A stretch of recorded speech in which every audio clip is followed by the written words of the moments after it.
Okay, I guess I'm back then. That was not for sure. Honestly, because I was watching Stranger Things season 4. Um is my fan they see's not on, but whatever. Um I'm on episode 5. It's very good, and I absolutely love the way the music is used. Um because there was an actual like plot reason that running up that hill is constantly playing in the background. And like I don't know if there's a consistency to how they rewind it or not, but you constantly hear the same like opening part but never really the end of the song. Um which is kind of funny because the one of the characters even makes a joke about it, and I can't remember people's names. Max makes a joke about it, um, saying like, "What if I get sick of the song?" And it is one of those things where you constantly hear it, and you do start to kind of get annoyed with it. Um, what I was talking about before I left, and it was only like 10 minutes I actually talked because I was having some technical audio difficulty issues there. That's like how people talk. Um, so that was a bit annoying. I was talking about like musicians who have musical styles that I really quite enjoy, and I talked about Phil Ox, and I basically just gushed over him because I'm not someone who has a good understanding of musical terminology. I just know what I like. Oh god, this game's gonna be glitchy as hell. I just have a good understanding of what I like and kind of the general. A lot of my. Holy shit. My judgment is very much based on music. I'm gonna have to restart this game. Oh, fudge. Oh, good. Okay. So, yeah, most of my musical judgment is very much based on um, the way the music, the lyrics, and the way it makes me feel. Does the song have something to say? And if not, does it feel? Does it make me feel anything? And even if not that, well, and I don't even just mean like feel emotion, but I mean like certain songs just have this like flow or this one small vocal line where you just kind of go, "Oh, that's so good." And um that's kind of what I look for in music. So I mentioned Phil Ox. I briefly touched on, I believe it's Excitable Boy by Warren Zevon. Let me check. Excitable Boy, Warren Zevon. I believe it's an album, but I'm not sure. It's been a while. Yep, it is a full album, and all songs on that I feel have this piano rock and roll style that I quite like. Cool, the game's glitching out again. Um, holy crap! What's my latency stuff? I'll crank it a bit.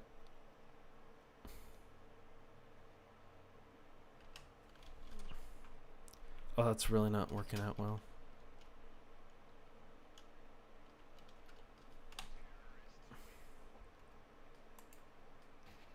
Please tell me the game fixes itself. Oh my gosh, that's horrible. What was I saying? I was talking about Warren Zevon. It's the kind of rock that's mixed with piano, and I very much like that kind of style. I think it not. I was gonna say really well to what's the word I'm looking for? It really. I don't know. It's that 60s and 70s kind of rock and roll.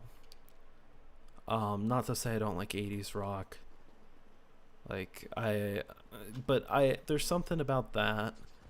I mean, you've got David Bowie, and I'm not a huge fan of all of his music, but he's got some songs that I love. Like, why am I having Man Who Sold the World?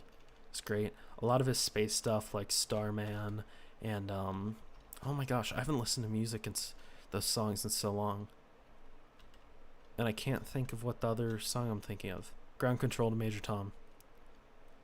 This Major Tom. So that one, fuck.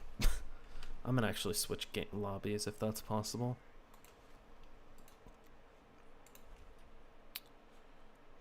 But that's one of them.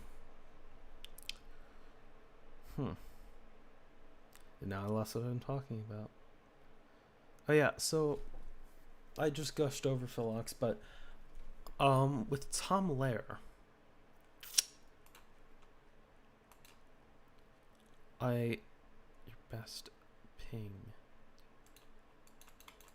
Why? Cut it. Let's try this. Something about streaming is causing a big issue.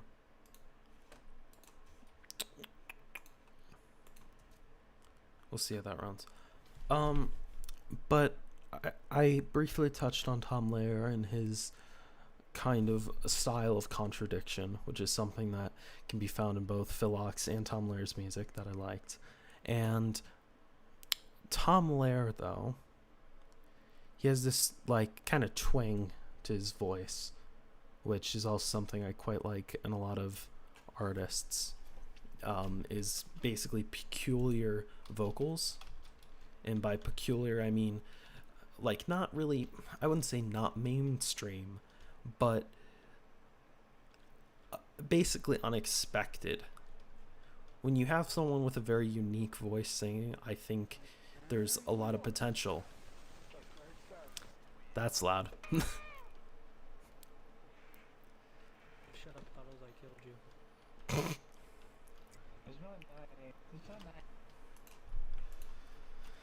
Okay, let's do this. But yeah, something to touch on was Tom Lehrer, interestingly enough in my opinion, often seemed to comment on past news, or at least he did when he was writing or recording music. A lot of his recorded music. Stop it, you fucking dumbass. Oh my gosh. What the fuck are you doing, you idiot? I'm sorry, I'm really mad about that. Throw the smoke right where I died. That's the perfect spot. They can't see anything. I mean, they have to run in there, and you have a full room open. It was stupid of me to run through, but that doesn't mean I can't be mad about smoke placement. Okay. I can't really focus, so let's see if I can get back into the groove of just talking while playing. John Lennon is another person that has, in my opinion, some really good music. I'll be back in a second. We need a microscope for that, man. Unfortunately, we don't have a microscope.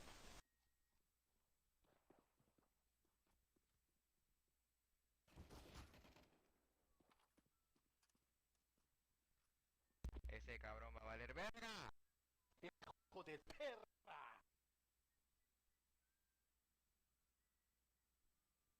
Mano, una disculpa. Soy nuevo en CSGO. Yo vengo del 1.6, entonces no tengo esta mierda. Oh, ¿qué pasa?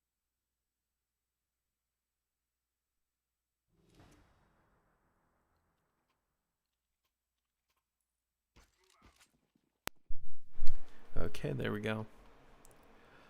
John Lennon, I think, is a very interesting musician. Because obviously, there's some stuff. Come on, Jeffrey. He's got some earlier music that isn't quite as well known, which I haven't really listened to. But I mainly want to talk about like his career after the Beatles.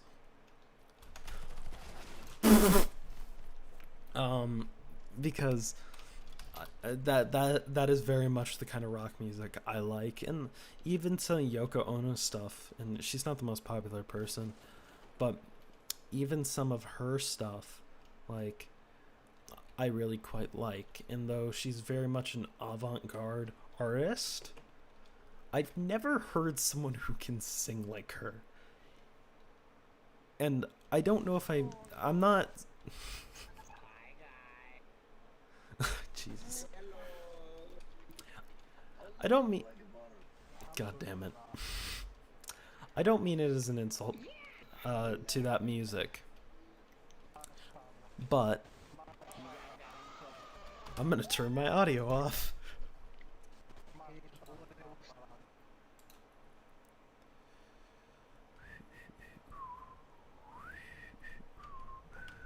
Okay, we'll see. Oh my gosh, the game is running horribly now. My internet provider has cut the power. What the hell?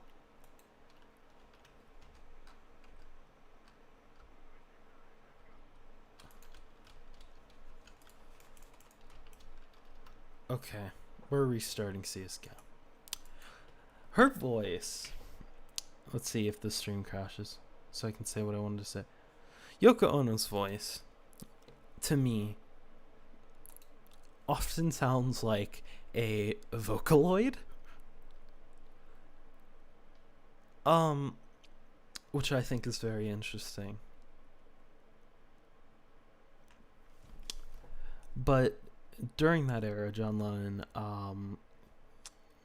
he wrote a few, like, kind of songs that worked with the protest movement. And then he also wrote some more personal songs, and it kind of switched around. And I think he's just an interesting person, because he was an angry drunk, and he did not treat his first wife well, and he didn't exactly treat his first son great either, until later in his life. Even at certain points with Yoko Ono. But near the end of his life, at least from what we can find of interviews with him and reports, I don't know if report's the right word, but basically people commenting on him, that he had turned his life around and kind of gotten to experience something that many people would only wish for. I think the stream crashed permanently. No? We're good. Okay. But he was able to turn his life around, it seems, at least from a public perspective and not from private, because we don't really know. It's essentially impossible to truly know. But it seems like he's the happiest he's ever been in his life. He's spending time with his son, and then he's killed. And it's not exactly him, how he got killed, or when, or why, but it's the most interesting thing to me is how his public perception. Because when people die, a lot of times people kind of ignore the bad things, because you don't want to talk ill of the dead, but also people like to remember the good times. They're the good times for a reason.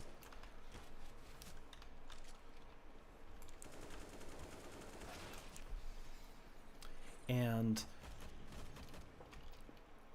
I mean, I don't think it was necessarily as bad with John Lennon, at least in a modern perspective. But you have people like John Kennedy, and you have people like Robert Kennedy, and I actually think Robert Kennedy is a bit better than John Kennedy, in my opinion. But like those are both people who were killed, and they were these larger than life kind of people who had a lot of support, and you'd see them on your TV or hear them on the radio, see them in the newspaper, and to see them like just disappear was kind of impossible, I think, to a lot of people. And you can use examples of parasocial relationships, which is a more modern term, but I think that was something a lot of people had with the Kennedy family. They just died. And many of these other people who we sometimes ignore the worst things they did after they die. And not in the same attempt of making someone seem worse than they really were, or better than they really were. But I think Martin Luther King is a very interesting example of this too, because I wouldn't say that he is being portrayed better than he was. But I don't know the full story, obviously. But I would say that he is being, once again, not portrayed. Oh, I died there. How to put it? His ideals and what he stood for are not properly portrayed anymore.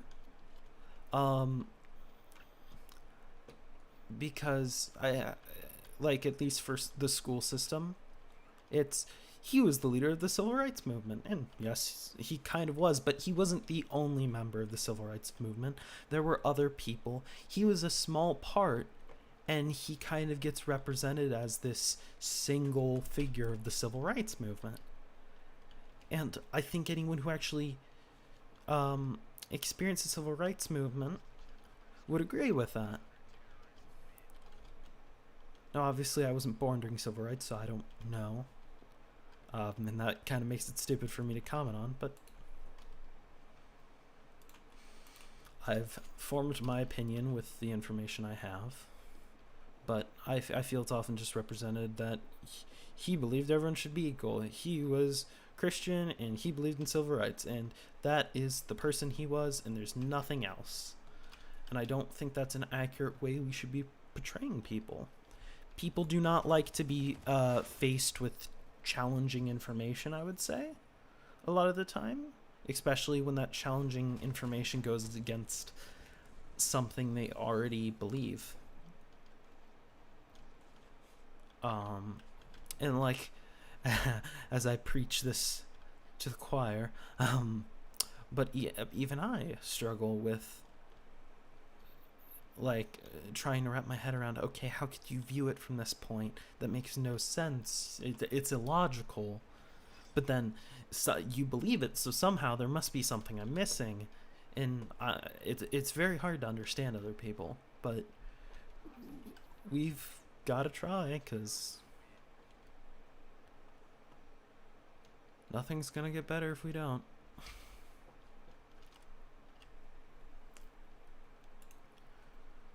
Can't expect things to get better if you're not willing to change your outlook, your viewpoint. You're forever stuck in one idea. You're not gonna fix anything. God, this game is not running well. What? There shouldn't even be an issue right now. I'm so confused why this is happening.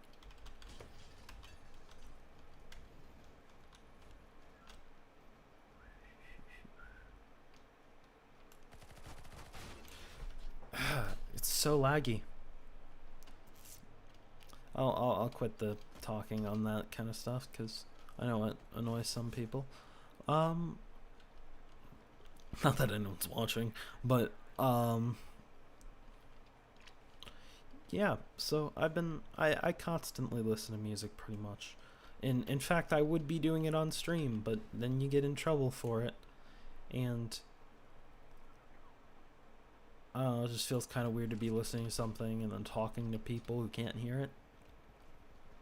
But I'd love to do that maybe someday, just like criticize some stuff, or I guess take the time to learn the proper terminology for stuff. Because like I quite like the fancier as I say that. Just basic curse. No. I quite like using a bit of fancier language. And I'm talking quite softly right now, and I don't normally talk softly, especially when I'm passionate about something, and that's probably noticeable as I continue. That when I'm passionate about talking something, my voice will rise in volume, but I think that happens to most people. Going back to something completely unrelated to what I was well, not Jesus, holy crud. Okay. Not unrelated,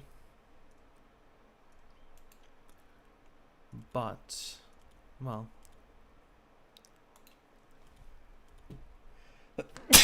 pardon me. It's not completely unrelated to what I was saying before, but what I was currently saying. Let me shut my blinds real quick.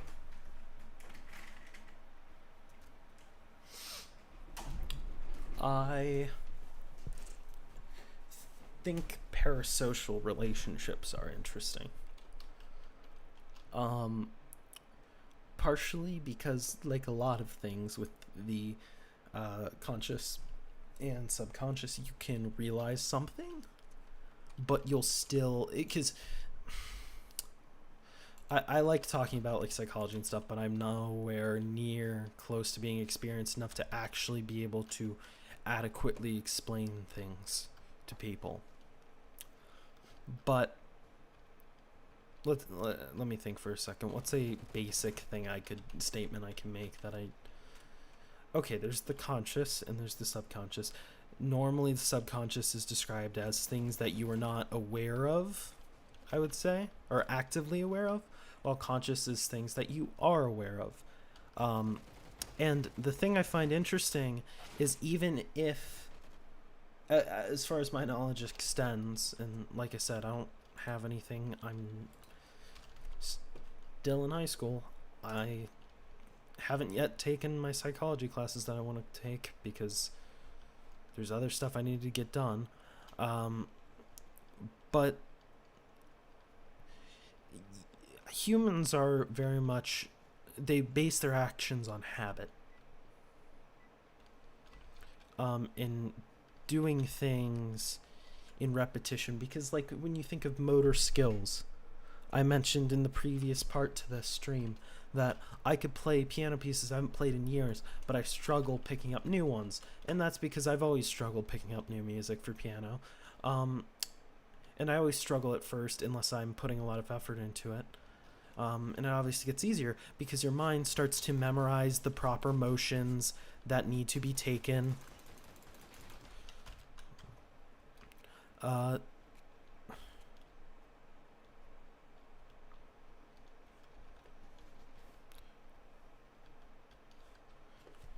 To get those results. And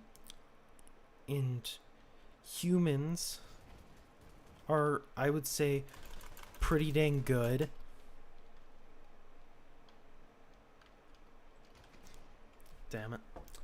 at memorization. I'm having trouble speaking because I'm dividing my attention, but that's normal. All I'm trying to say is basically you have things that are conscious and subconscious, but even if you acknowledge something you are doing subconsciously, it is often still hard to not do them just because they become a habit. So you'll sometimes catch yourselves doing things that you are aware that you were doing previously and want to stop, but you'll catch yourselves doing them just because you've done them so often out of habit. I don't even remember where I was going with this. I just like talking. I mean, I was talking about being quieter than I normally am. Oh, fudge. Don't hit me, please. And I mean, it has a little bit to do with that.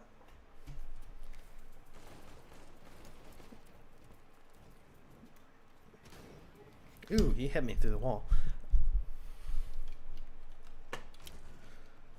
I don't know how I do it. I think it might just be like...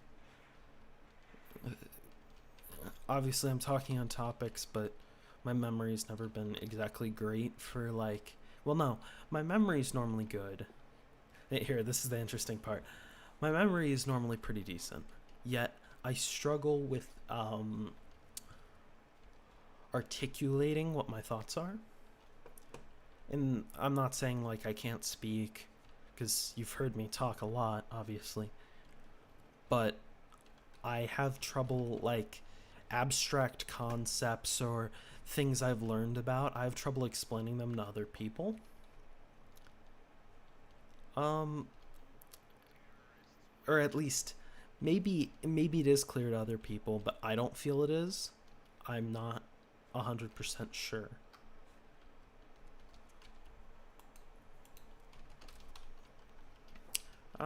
What's something else I can talk about? Okay, I'm gonna talk about the Mandela Catalog, 333, volume 333. So if you wanna see that, you should probably watch that. I always like watching the game theory like side videos, and what is it, Wendigo, I believe the channel is. He does some kind of like conspiracy and theory stuff. So he has a pretty good thing, video on that subject. And I thought it was fascinating. But something he concluded in that video, which I don't know if I would have came to that conclusion naturally or not, but something that he talked about in that video is the fact that alternates, which are a thing in that series, by the way, this is going to be like a bit of a spoiler thing, are previously implied to only be able to copy people. That's what the like common knowledge is. And there's a police officer's name who I cannot remember right now, but he's on the phone with someone. Shit, what's that guy's name? Thatcher, Lieutenant Thatcher. That's the guy's name. Bad move, Thatcher. So Thatcher's on the phone with a man, and I can't remember his name either. I'm not very good at names. But he is talking on the phone with a guy, and he's like, there's someone in my house. I'm scared for my wife and child. I don't know what to do. And Thatcher, thinking it's an alternate, asks him, have you ever seen anything like him? Have you ever seen anyone who looks like this? And the guy replies, no, which is strange, because as far as they know, alternates mimic appearances. Thatcher and I think Ruth Weaver or something is another police officer, some other police officer. I think her name's Ruth Weaver. She's out on a call, and she informs Thatcher that another one of the cops chickened out, and they need to call someone else in. And then she calls over that something's happening. Thatcher comes in. He's talking to her, presumably, but we don't see her, so it could be an alternate. Or at least I don't remember seeing her. Good old memory, right? Jeez, it's glitching a lot. So, where was I going with this? Basically, I think it's a really good story structure, and I'm going to explain the three parts. So, we get this guy who's saying, there's someone in my house, you assume it's an alternate, yet we find out that it looks like no one this person has ever seen. The house has been locked, so we don't know exactly how this person managed to get in. And at that point, if you think alternates are based on the information we have, well, maybe it's not an alternate then. Would be the easiest like assumption to probably make, is that, oh, it's probably not an alternate then. So then you have the next aspect, I would argue, of it.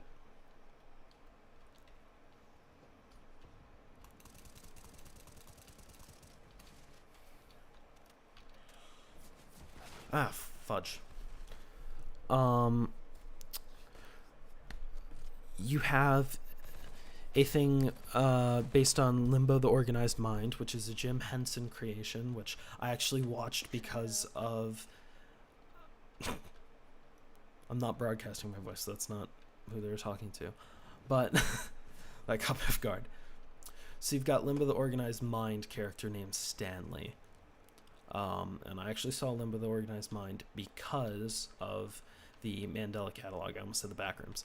So, Stanley is this character who appeared on the TV in a house where a child went missing, presumably the one where we got the phone call about the guy saying, I don't know who this is. And it is this character named Stanley talking presumably to a child and leading them through the process of creating a friend, an imaginary friend. And it ends the video with saying, do you want to know another secret? I think it worked. There's now a new friend in your house. Now you just have to go and find them. Is loosely ad-libbed to what he said. So, we now have the information that for some reason something appearing on the TV is trying to get a child to go through the process of creating a friend. And then you have the third part where Thatcher is attacked by, presumably, once again, an alternate. But one of the lines that the alternate repeats back is, Mommy, it's something along the lines of, Mommy, I have a new friend. He wants to meet you. He likes to hide. Something along the lines of that. So he comes out and attacks Thatcher. So now, with that information added up, you can assume that for somehow children can create potentially something similar to alternates. Based on what we saw. Because you have an alternate repeating something a child said, which is, I have this friend I want you to meet. He likes to hide, which we know that in the past alternates have liked to try to hide. Stanley also mentioned something interesting, which is, just remember they're just as scared as you are, which would presumably be talking about these friends that the children are making. Which could also lead into the fact that every time someone is attacked an alternate is when they seem to die. And the words like, uh-oh, bad move, insert name here. That was a complete random rant. I'm so sorry about that. Because I completely lost focus multiple times during that. But I feel like I got through the second and third parts I wanted to make better. But no, Thatcher ends up getting a call from a guy. Here, I'll go through the first part. He gets a call from the guy. He thinks it's an alternate, but then he hears that it doesn't look like anyone he knows, so he assumes, oh, it's just a house burglar. He goes either to that house or to assist the other officer, and then he meets, presumably, the other officer, or an alternate impersonating that officer. And then it starts impersonating him, and he books it back to the station. And then the alternate comes for him at the station, which is what happens in the third part. And that's what I was struggling to say. Oh God, something is not working right. Just leave it.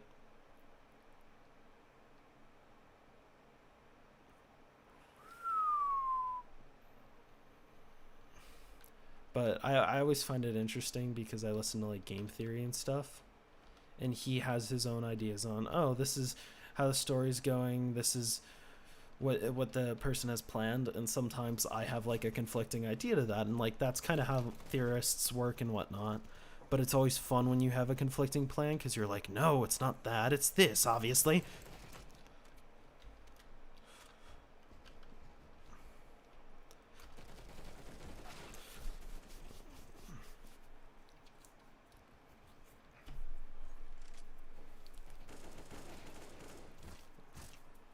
Cool, we won that.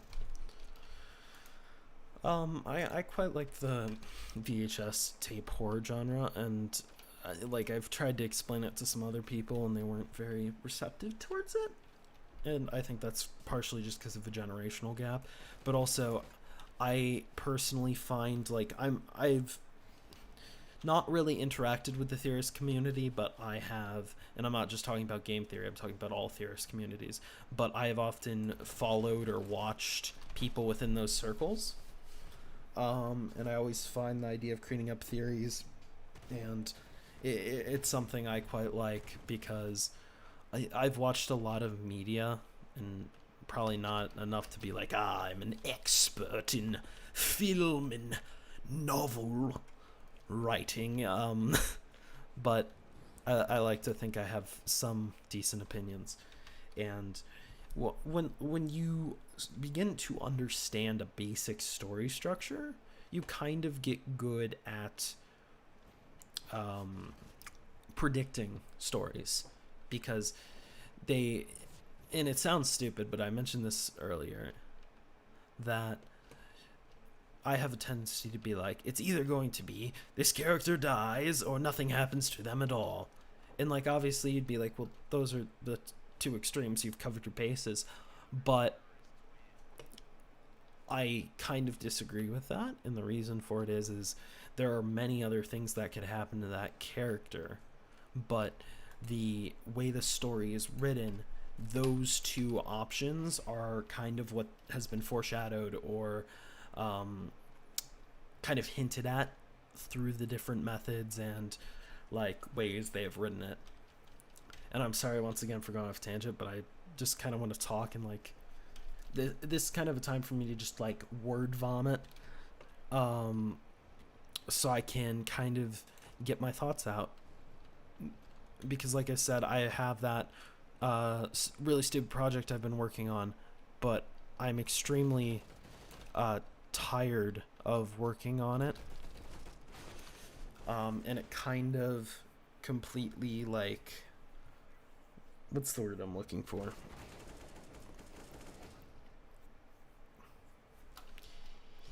It has kind of exhausted me, but I've also been having ideas for a lot of things recently. So it's nice to just sit down, play a game, and kind of discuss them. And normally I would do this with like a friend or something, but I actually don't have a lot of friends who play games, oddly enough, even though we're all pretty much nerds. Or I don't know, I just never really ask people, I guess, because they're not online, and that's what I take as like, oh, if someone's online, they're either talking to someone or available, so I'll call them up, see if they're talking to someone. If so, forget it. But if they're not, hey, you want to do something? You do? Okay, sure, let's do it. And that's kind of my philosophy for interacting with a lot of my friends, at least online, because during summer you don't really interact with a lot of people in the same way you would in a school environment. Because I have a decent amount of acquaintances who are interested in completely opposite of what I am interested in. And it's more those very unique, like, conversations that you have with people that kind of get you those acquaintances. But yeah, it's more just a son of a bitch. It's more of an opportunity for me as a person to just express some ideas. And here we can go into this tangent. I watch some comedians. I'd say an okay amount of comedians. And there's this one thing that I always find really funny. It's that they set up like jokes in a very specific way. A decent amount of them, where it's like, you know about this thing? Well, here's what I think about it, and they kind of just poke fun at it. And that's a very generic way to do like stand-up comedy. But one of the things you get a lot from normally people who are a bit more conservative or a bit more edgy in their comedy is talking on censorship. And you often have these people who say, oh, the world, you can't say anything anymore. The world has never been this constrained on free speech. And I would like to just say that is bullshit. No matter what your political leanings are, no matter what you believe, whether you are even correct or not, you currently have more free speech than any other generation, in my opinion, of human beings. And you might be thinking, how is that? Look at social media, you'll get canceled. Look at how companies are trying to pander towards liberals, but also not scare off conservatives. And you very much have that. But the thing is this. The human race has never been so connected as it is in the 21st century. And it all started with the 20th century, in my opinion, and obviously it started even further back from that, but the exponential rapid change was kind of started with the 20th century, and then the 21st century is the reality of that. The 20th century was the catalyst, I guess, would be the right word. And it's basically, I use ly words a lot, that's another bit of a verbal tick there.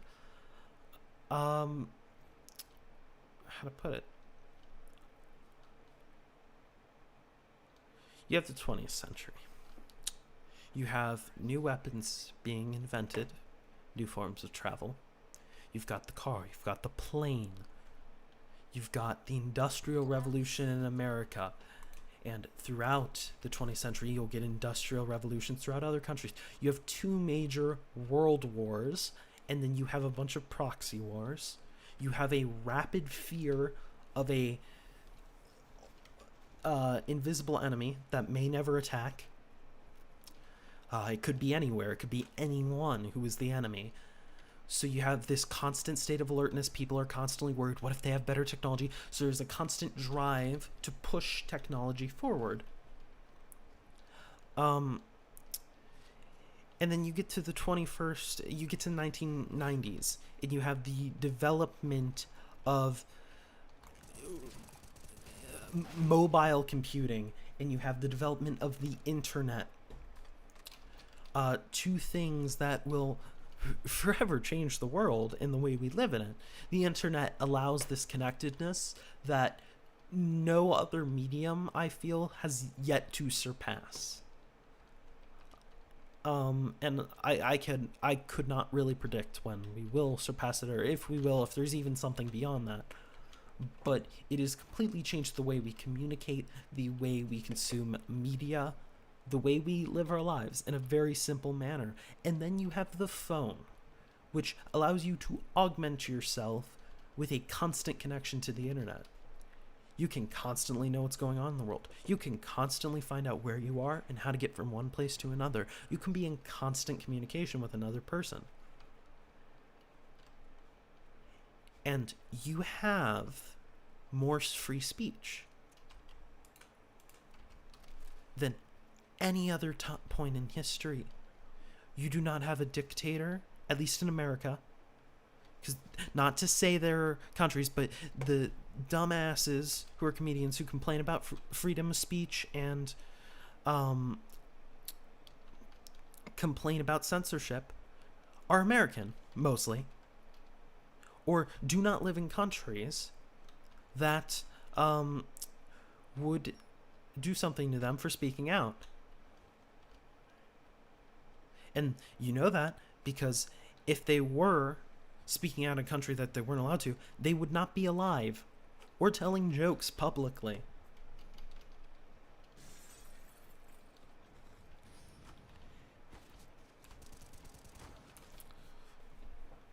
That was a bad move.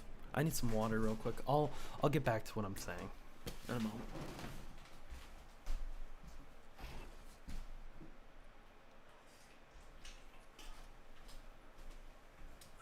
So much better. Okay.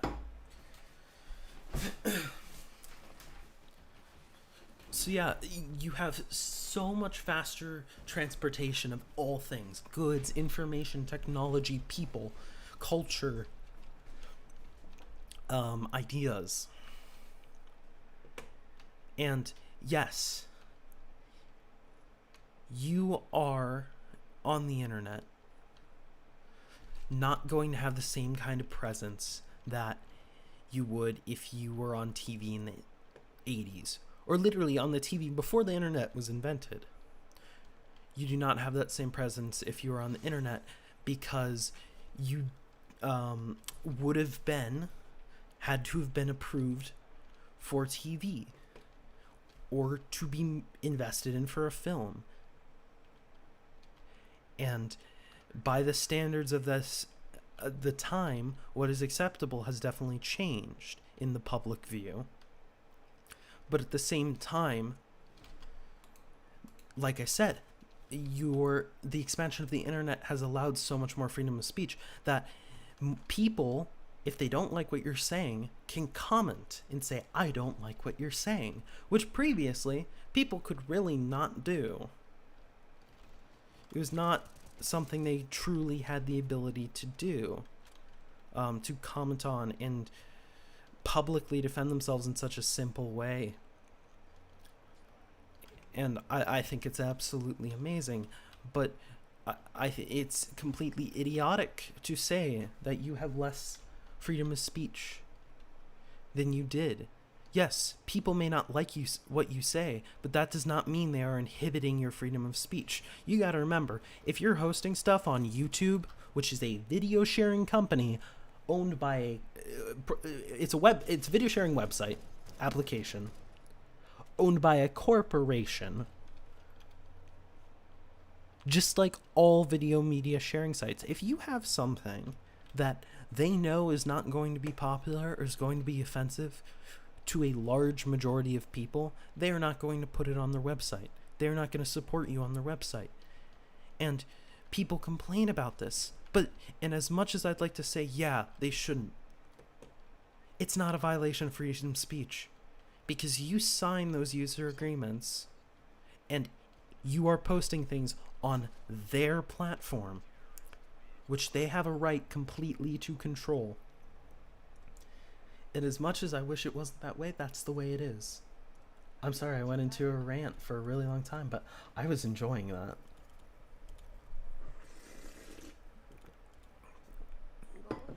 Because it let me talk about that. So I absolutely hate when Americans are like, oh, they're suppressing our freedom of speech or whatever. And in some cases, yes, they kind of are. But my argument for that is if you want to say something that's unpopular, host it on your own damn website.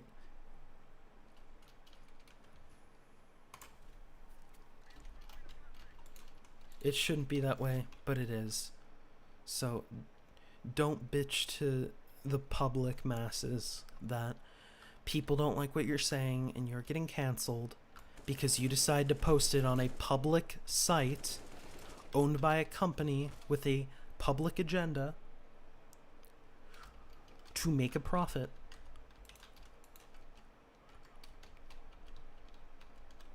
It's so incredibly well, okay then. It's so stupid. And it's funny to me that no one calls these people out. Because you have people who will call out bigoted people or people who are obvious, but people argue, oh, it's comedy. It's subjective, and that's true. Comedy is subjective.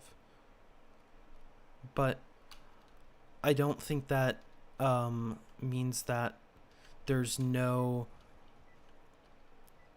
just because comedy is subjective, I don't think that means it's not allowed for criticism, I guess is what I'm trying to say. Just because something is subjective does not mean it cannot be criticized. There, I get to spew more stuff that I think. God, the game is having a absolutely great time, obviously. I'll kick this person just because I don't know who they are. I can't think of anything else to really comment on about that.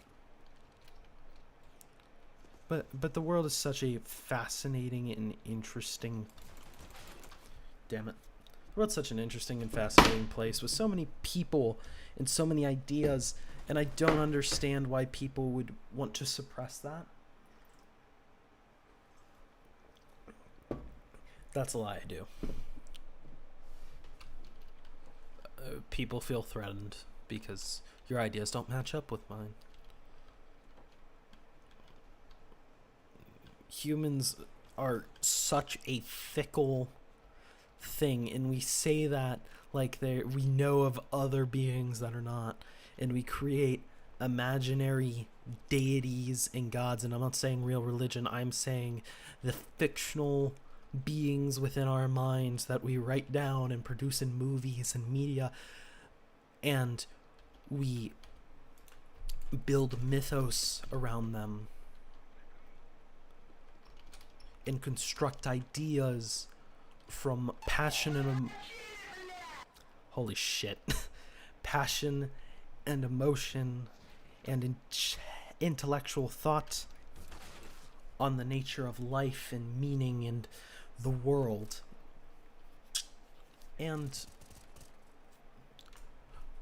while that's all fascinating and interesting, people don't like being told that their image of the world is wrong.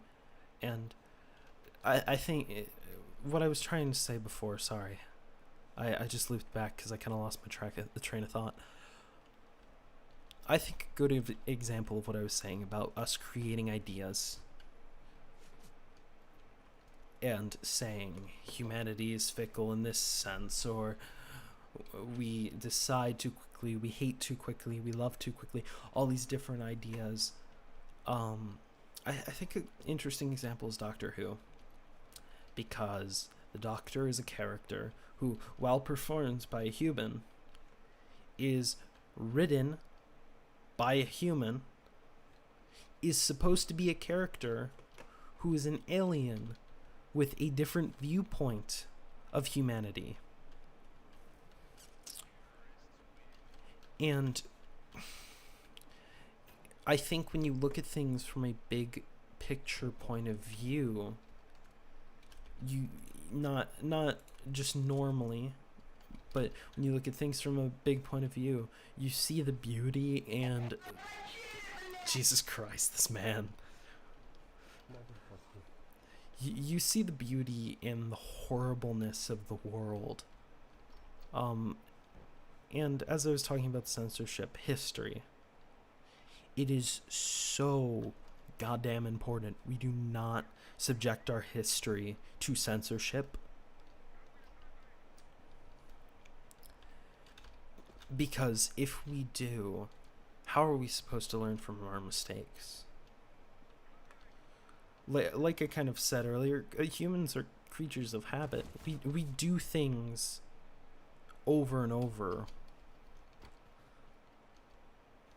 And I don't think it's okay to lie about your history or ignore it, because when you do, you not only portray this false version of yourself and your ideas and your people and the world. Jeez. I'm having so much trouble thinking and I'm just ranting, but I think I can't wait to go back and watch this and just listen to my unfiltered thoughts being like incredibly stupid.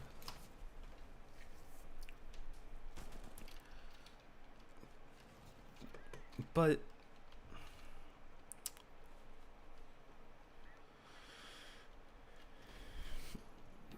we are interesting in the also interesting in the sense that, as I mentioned, with the conscious subconscious and doing things out of habit, even as people, we can recognize that most of the time, there are some exceptions, but, and I mean in people, not the idea that I'm about to present, genocide.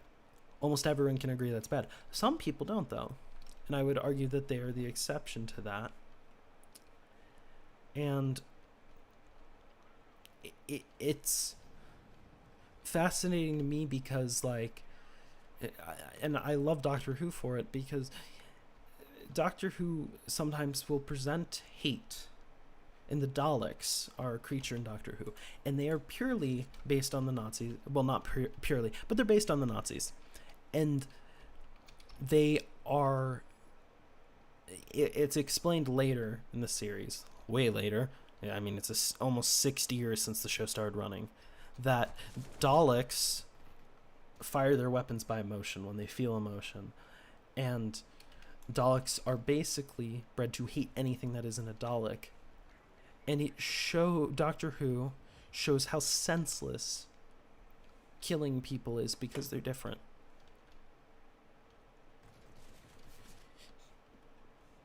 The main character who created the Daleks, Davros, is explained to be a child who was born during a war that started so long ago that no one can remember why it started in the first place, which is amazing as a writing idea, in my opinion. And I'm going to just keep talking, I'll switch subjects again, but the idea of creating a story where someone did something, they created this idea that our people must stay together, so he turns his people into the Daleks, unifying them, and he grows up believing that he needs to destroy all other beings, and he creates the Daleks. And something like Jojo Rabbit shows the stupidity of the ideologies of fascism and Hitler. And I mean, most things you can get a comical critique out of, but I don't think they're often attempted by about serious subjects until much after the event. But we can't ignore things like tragedy. I'm gonna stop. I'm getting political. My God, just letting my mouth run. I'm drinking water. There's no reason I should be like out of it, I guess. Jesus fucking Christ! Shut the hell up, please. Now, I was just saying how nice it is to be kind to people, but let me just state something I would like to state. If you base your opinion on individuals based on their personality, I think you can justify it. I don't think, though, that you should ever judge people for the... how to put it? I think the true judge of character is a personality. But I also think it's hard to define what a personality is. Is it the way people act, a culmination of experience? I'm just talking. Sorry. I'd like to change the topic, but I'm actually struggling to come up with something else because my brain was just...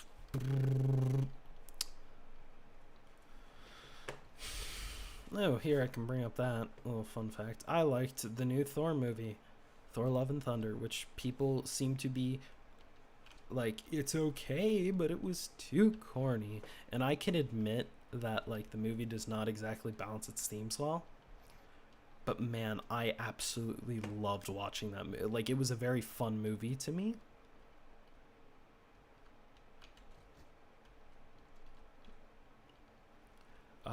That I quite enjoyed. And the one common thread you can find on that movie is Christian Bale did a great performance. Like, people didn't know he could be a good actor, which is weird. Because as far as I know, he's a pretty well-respected actor. But of course, I don't know a lot, and people like to assume, including me, so who knows?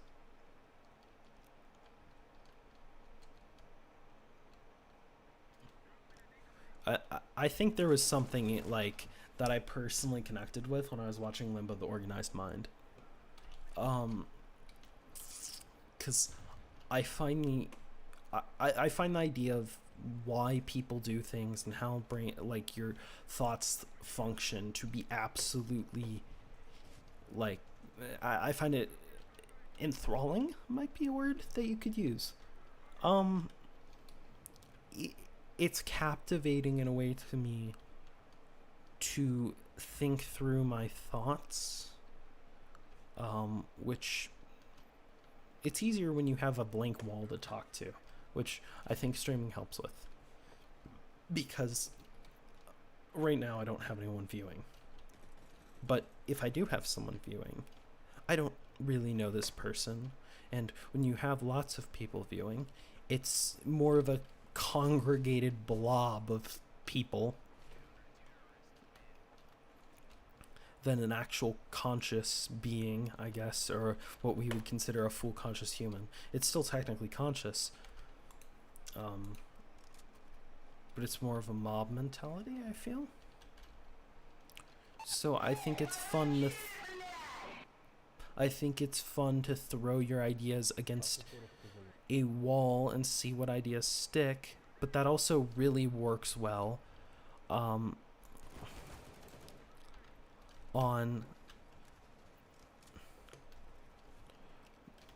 not just internet, but what was I saying? It works really well when you have a diverse group of people, I think.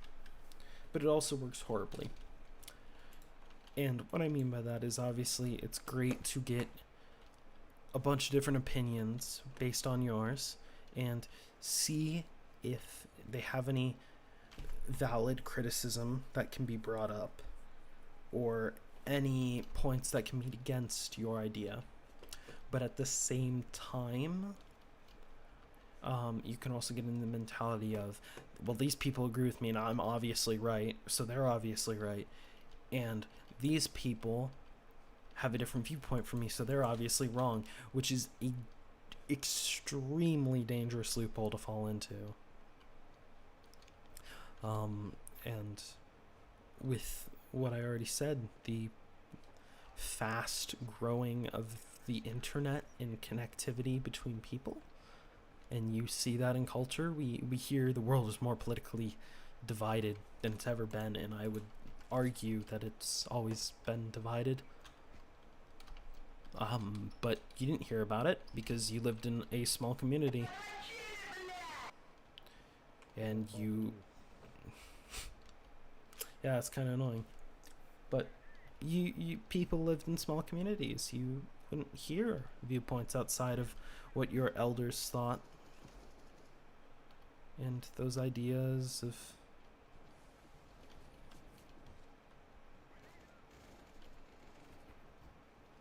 passion and intrigue. What the hell? Swear if I can't run through a damn door, no one can. That's the most annoying issue with this. Whatever.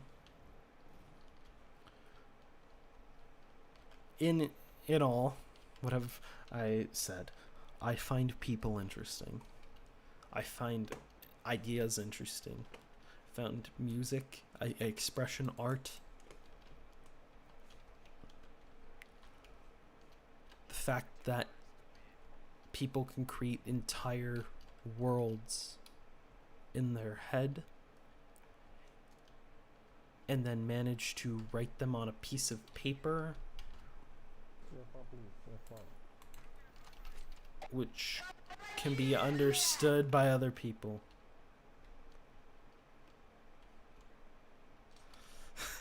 They're trying to kick that one guy.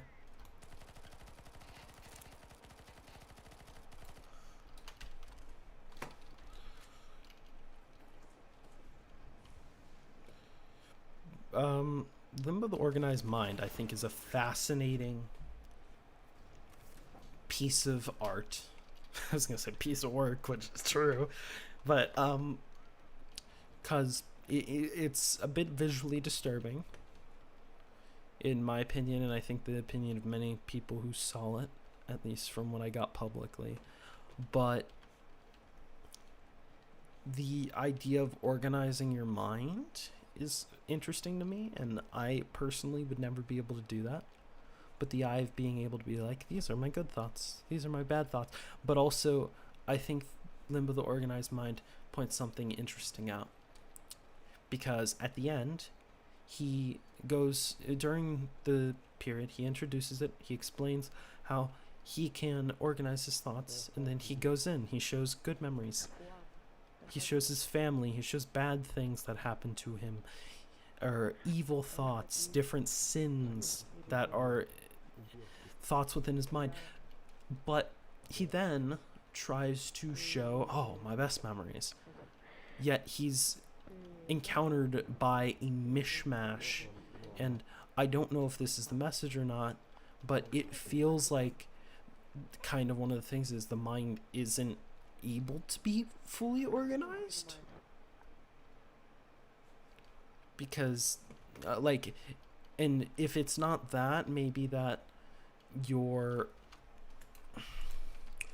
brain has to, you can't pick and choose. You have to, when you go through your mind, you see everything. I'm gonna fucking kill this man.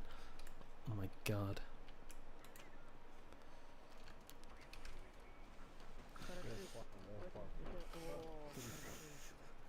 Yeah, he finally got kicked. That did nothing because I was moving. If I had a scar, I would have killed all of them.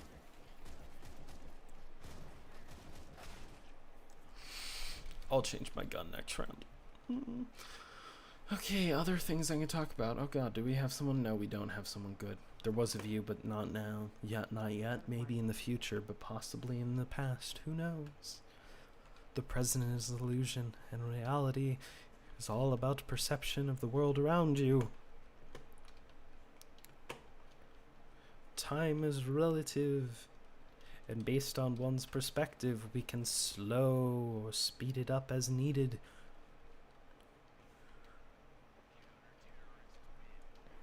With enough imagination and willpower, we can change the world around us in our heads.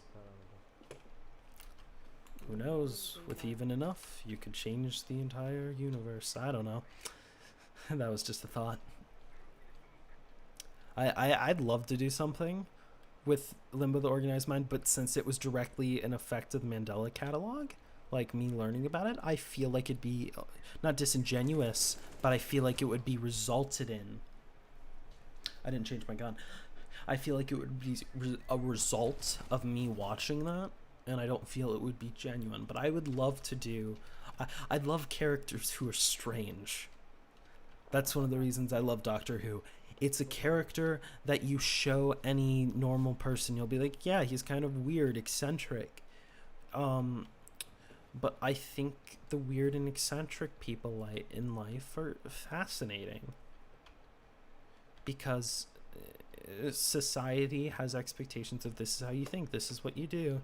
And I think it's fascinating to see characters who don't follow societal expectations. Oh no, I scared another viewer off. That was fun. But no, I'd love to do something like Limbo the Organized Mind, where I just, like I started ranting, just going off about how perception is the ultimate key to you experiencing the world around you.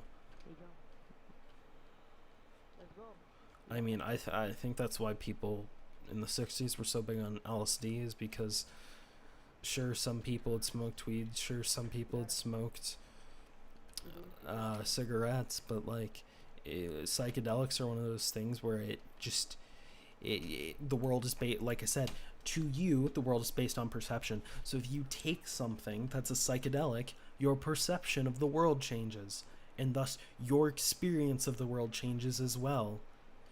And once you come out of that, it's obviously told that, I did it again, you're obviously told that, well, that was just a psychedelic experience, and who knows, maybe it is, maybe it wasn't, but you briefly were able to completely change your experience of the world and thus have a new perspective. And I also think that's why you had a lot of people thinking up different things during the 60s, but it was also a very strange age the 60s, because John Lennon says it quite well. In one of his last interviews, because I listened to some of them, but he basically says we got out of the 60s and we didn't get all the things we want. So throughout the 70s, we threw a bit of a fit and didn't do much. And I quite like that idea, because it's true. You had this called cultural revolution. You had hippie culture, you had younger people trying to step up and influence the world around them. You had the older generation telling them they were wrong. And I got the wrong gun again.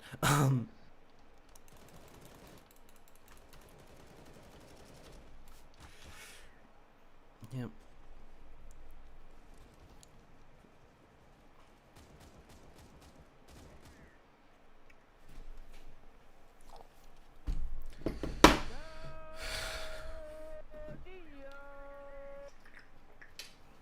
Here, let's see if I can attempt to change the topic, or if in my mind we'll go back to it. In short and summary, we live in a society. Oh. God, we're screwed.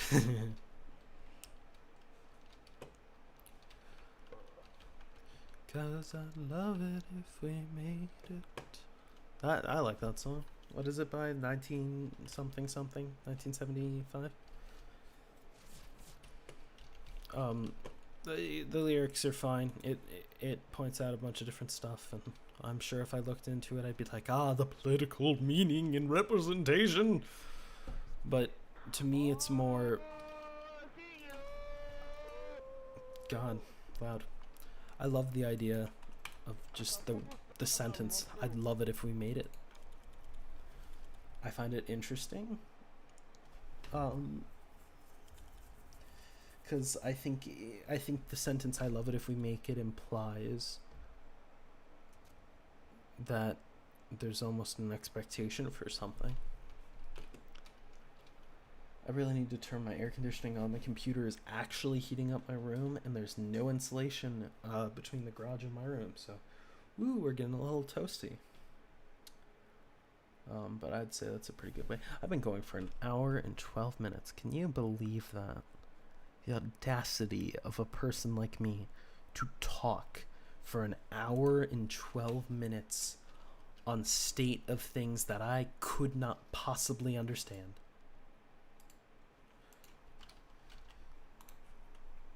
Fascinating. And I'm only a high schooler. I don't have a realistic view of the world yet. Meaning all of my ideas are inconsequential and idiotic, and hold no real basis in reality, and should be completely ignored. You know, like a logical person would do.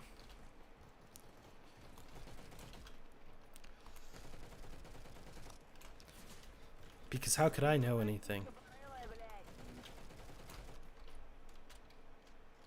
I'm too young to actually have opinions that matter. No, I'm joking. But it was funny when I brought that up once. Talked to my grandparents, and I'm like, I think we should be able to vote at 16. We're allowed to drive. Why not vote? And they looked at me like I was crazy, and I don't blame them. And oddly enough, my political views match theirs. So I thought that was kind of funny. And I do think it'd be very much abused, but I don't think there's, as much as we in America preach of a free country, our country has constantly been had election fraud. Now, I don't know if you can argue that on a full presidential level, but definitely on a definitely in the sense of local elections.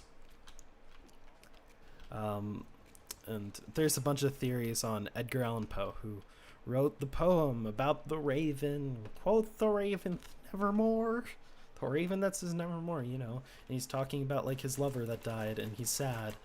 And I actually don't really like it, but hey, I'm sure it's got some symbolic meaning, and it's amazing for its artistic intent and wit and all the other things that make any good thing good.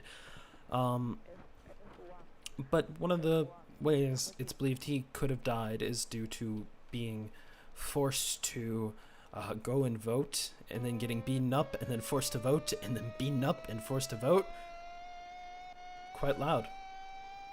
Seems we have a Super Saiyan in the game. Just crank my volume, just be like, I can't really yell, and that's one of the reasons when I stream I talk lower, is because I would say I have a slightly higher voice than my body frame looks like it should have. So, I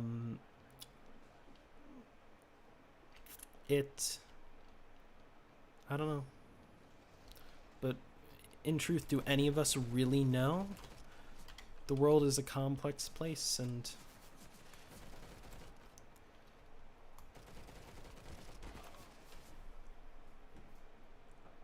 so are ideas and knowledge and all the good things in the world.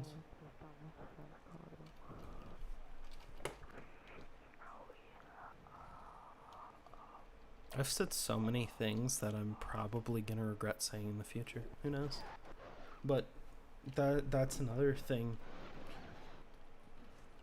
And I was talking about how, like, if you're gonna complain about cancel culture, you gotta accept some people aren't gonna like what you say. But I do gotta say that I don't understand cancel culture for people who have shown they changed. There's the thing with James Gunn where he brought up some stuff and Disney was like, oh no, controversy, fire him. And that didn't turn out well because all the actors were like, okay, you fired him, we're not going to work on the project anymore. And they were like, oh crap, there goes our money. So then they backtracked. But I don't know, people make ruckuses about such asinine things. But I mean, that's kind of the beauty of it. We make a deal out of every little scrape and scuffle.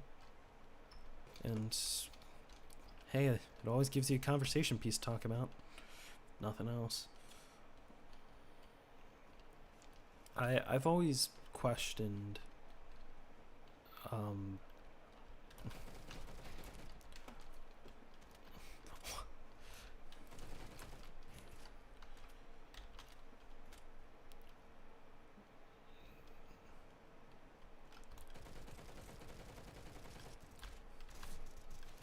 ooh, it got hit.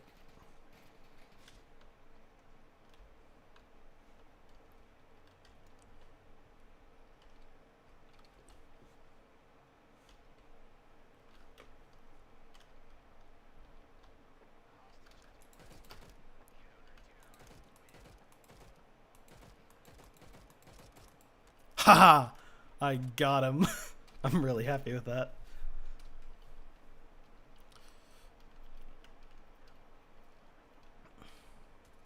Yeah, let's make it home, my homies. Yeah.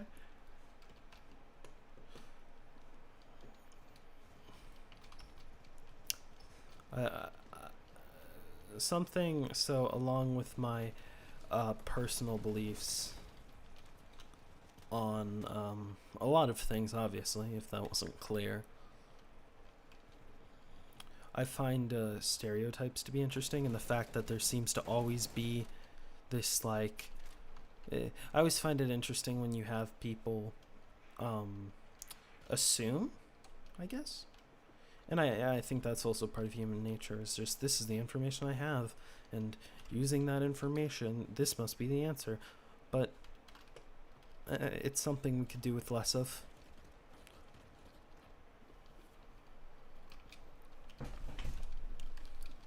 As a people, because I think we judge people too quickly sometimes. And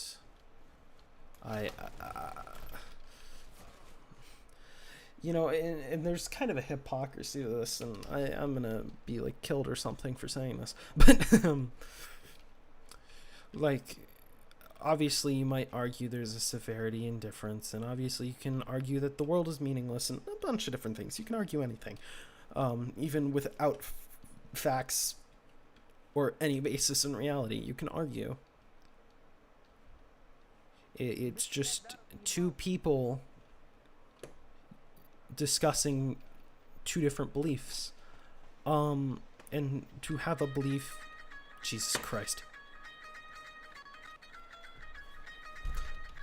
It makes it so hard to think when you get this stupid crap on.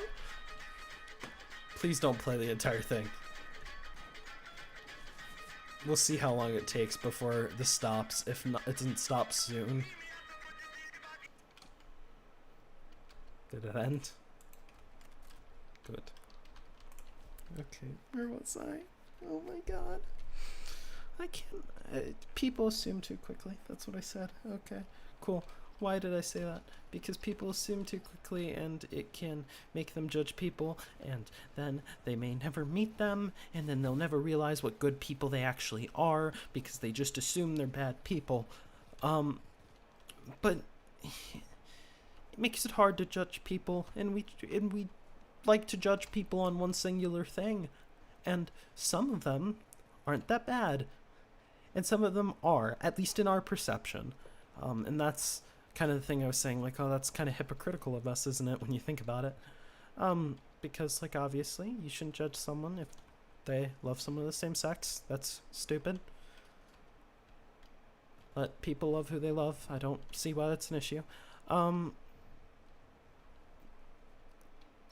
the thing is about that is, it's sometimes talked almost as if it's a character flaw, but a lot of things are talked as if they're character traits. I guess that's the word I'm looking for. It's a character trait. This is something that represents a person, but you often wouldn't be like, ah, they're straight.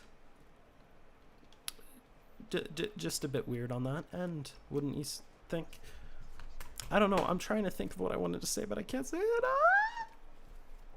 it.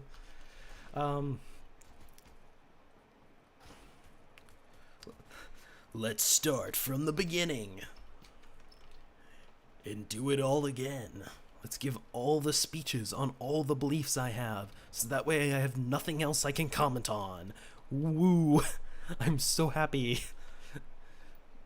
that I've probably ruined a future career or something, or I'm gonna like have someone find this and who knows however long, and it's like, I can't get a job because people heard about my opinion once, and times have changed and my opinion's wrong now. What was I trying to say with it? Like, here, this person's cool. They like underwater basket weaving. Or what's something that's normally, that's not what I need. What's something that's normally always accepted as good? Like, I mean, authority, but authority can be corrupt, so that's not the right thing. I need something like people would say inherently good.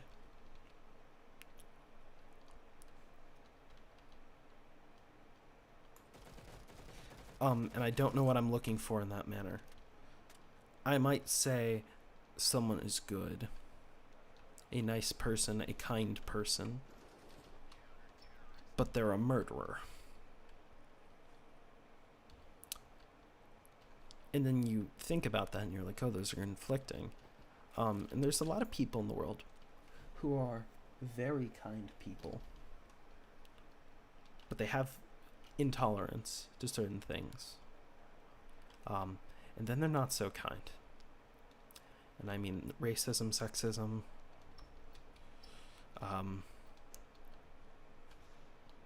being transphobic, homophobic, any of those things. I mean, they could be the nicest people you could ever meet because you don't fit in one of those groups that they don't like.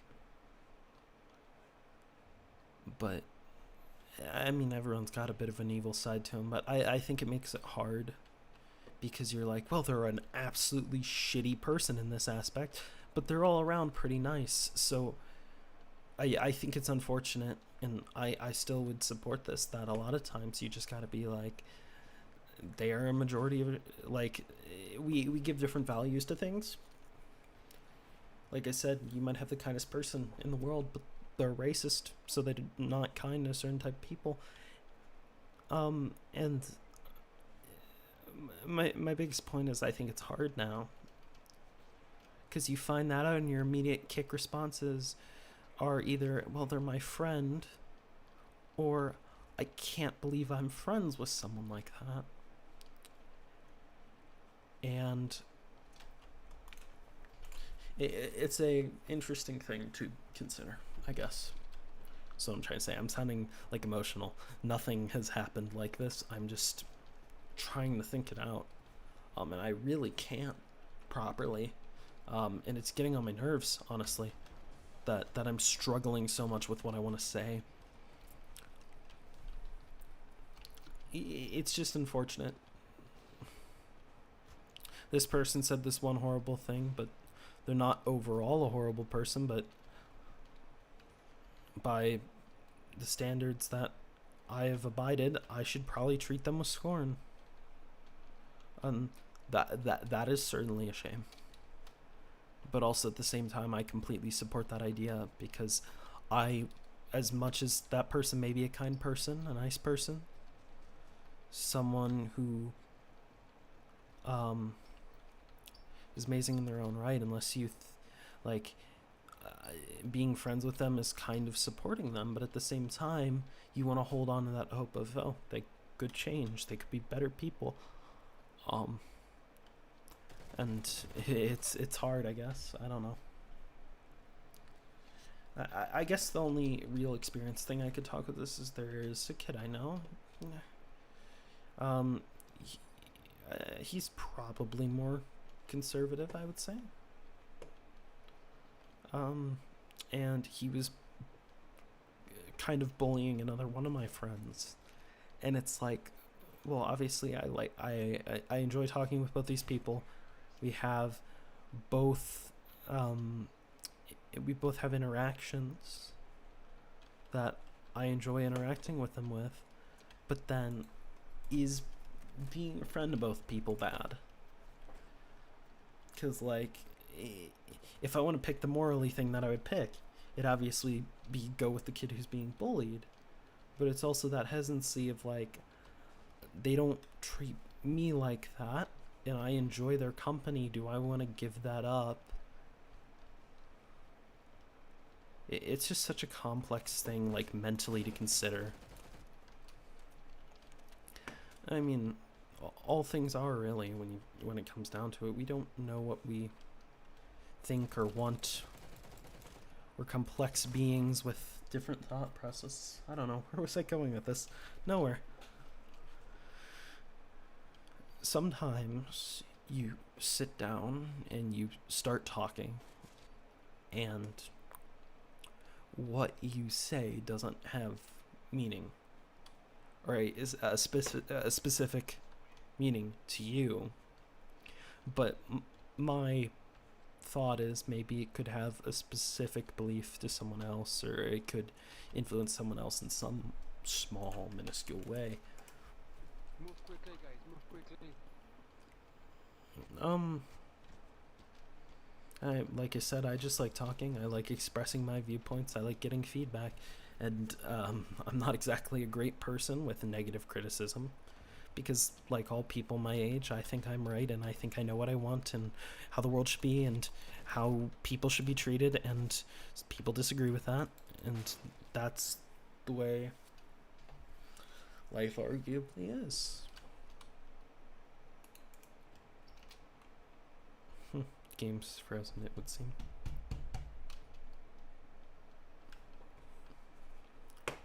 And that's and that further indulges into indulges? Is that even a word?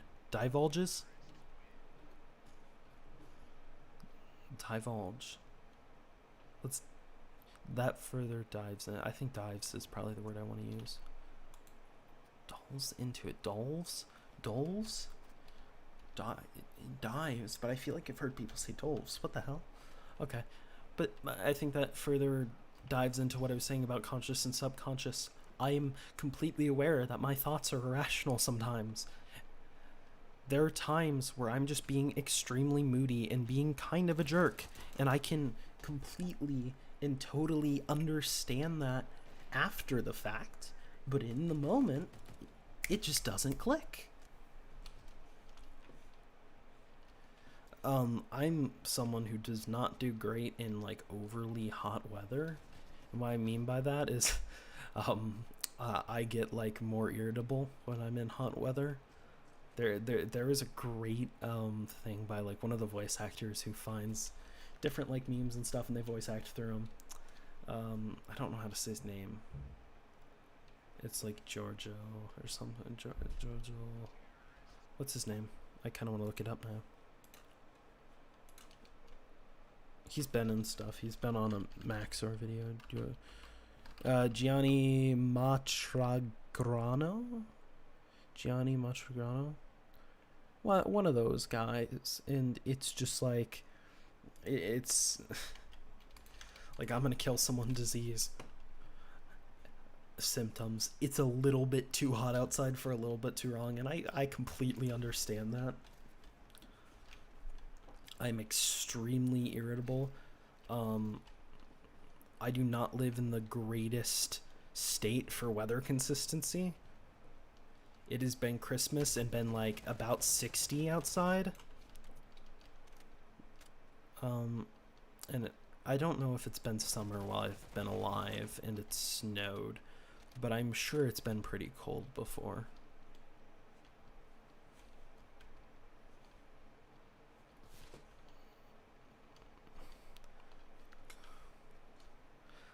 I like that. I've said this before, but I don't normally stutter, but I do when I stream, which is interesting.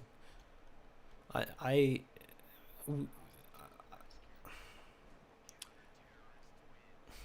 like I said, I want to do something with Limbo: The Organized Mind. I love the idea of some creepy, artistic, disembodied voice talking on aspects of psychology in the mind and how it functions, especially since Limbo was like kind of a simplified explanation. Like it was something that I feel could potentially be understood by younger kids, which is interesting in its own right.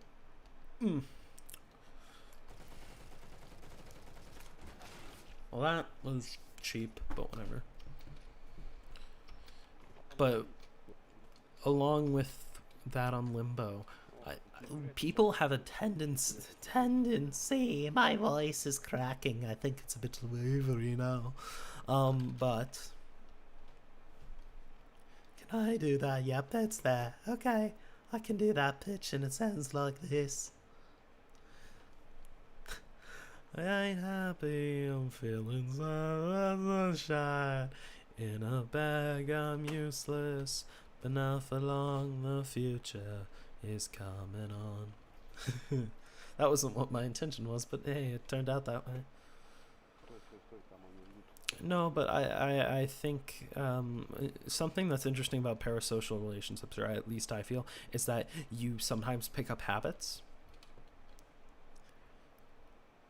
during periods of times where I've like picked up habits from the characters, like Doctor Who.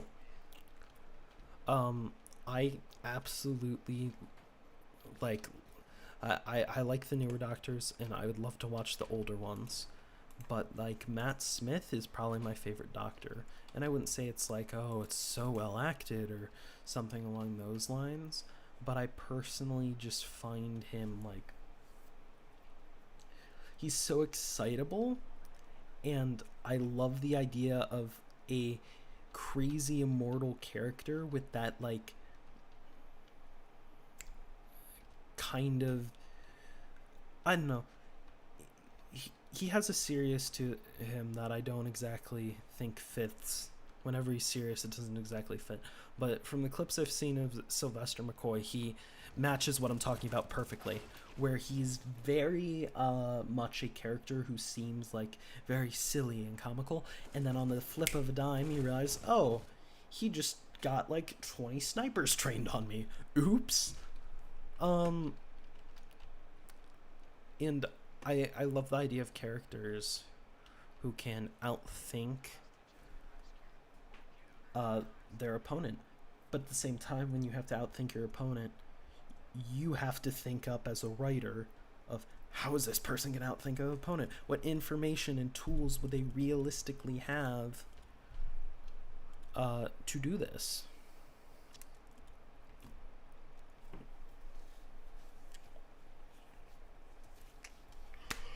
Okay, I should probably take a break at some point, but I'm having fun. 3 views ain't bad. Gosh, I've talked so much, and like I said, I'm probably gonna regret something. And there you go, conscious, subconscious. I was saying stuff that I'm probably gonna regret in the future, but I did not notice in the moment. Because it's my habit to talk and talk and talk about my mind and whatever's on it. Oh god. We're getting a fun little whoop-de-doo kind of game right now. I love lag. It's so much fun when you have a game that doesn't want to function properly. I just took out all the windows. Back into proper types of conversation. With parasocial relationships, I feel you pick up habits. And I was talking about Matt Smith, who is a very erratic doctor. And he waves his limbs around and arms, and well, those are limbs. He waves his body around and he moves in this very strange movement. And he's very excitable, and I do kind of mimic that to an extent. Because I think it's I enjoy it as a person, and I think as humans, when we see something that we're like, oh, we like this, or we look up to this kind of person, we try to adapt it into ourselves. And I don't know if it's always conscious that we do this, but I don't think that changes the fact that we do it to some extent. Where did I just drop my guns? I don't think that changes the fact that we do it, whether conscious or not, whether on purpose or not.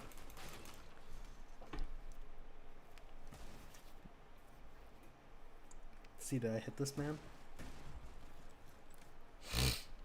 Oh, cool, it was just lag. I'm trying to think of another example that I copied for a while. Picked up.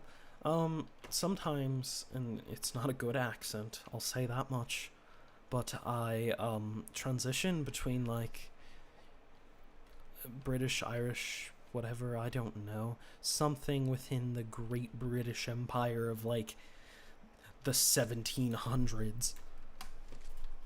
Like my voice, just from listening to stuff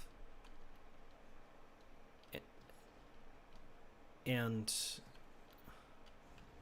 those kind of experiences, I don't know if it was on purpose, unconsciously, consciously, who knows what is right and wrong in the world, who knows what's happening in the world, who knows what we experience and why we experience it. But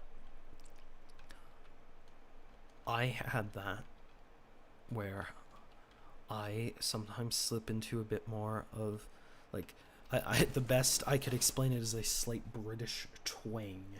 I love the word twang. It's a fun word. But I often use it to describe like something light but noticeable. I think is what I use twang for. Because like John Lennon, I'd voice him having a kind of twangy effect on his voice, which I don't believe twangy is a word, but when he sings, he uses he uses reverb and he doubles his voice when singing in a lot of his later songs, and I describe that as a twang. So yeah, light but noticeable, I think, is how I describe that word and what I'm talking about. I'm going.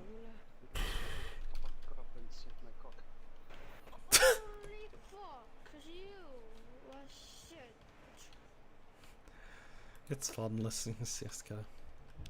I need to run to the bathroom. But no, Here, you just heard it there. I need to run to the bathroom. Just like my normal voice sounds like, well, no. My normal voice sounds like this. This is how I sound. But when I talk, I sometimes change it a bit, which isn't it's not, it is intentional. That's not, that would be a lie to say it's not.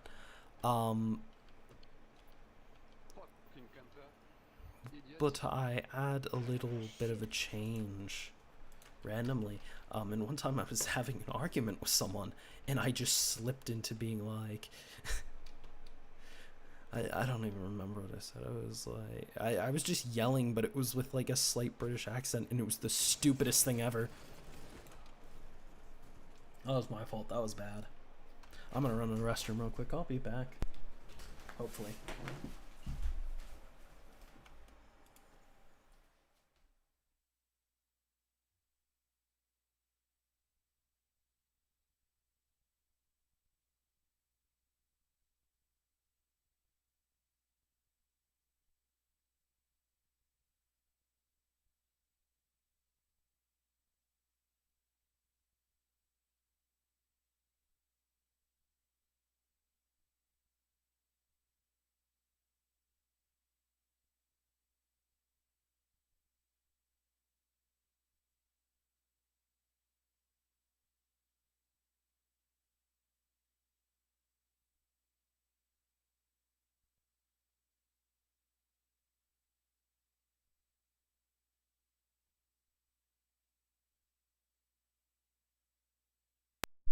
I've returned. Let's talk about something else a bit interesting.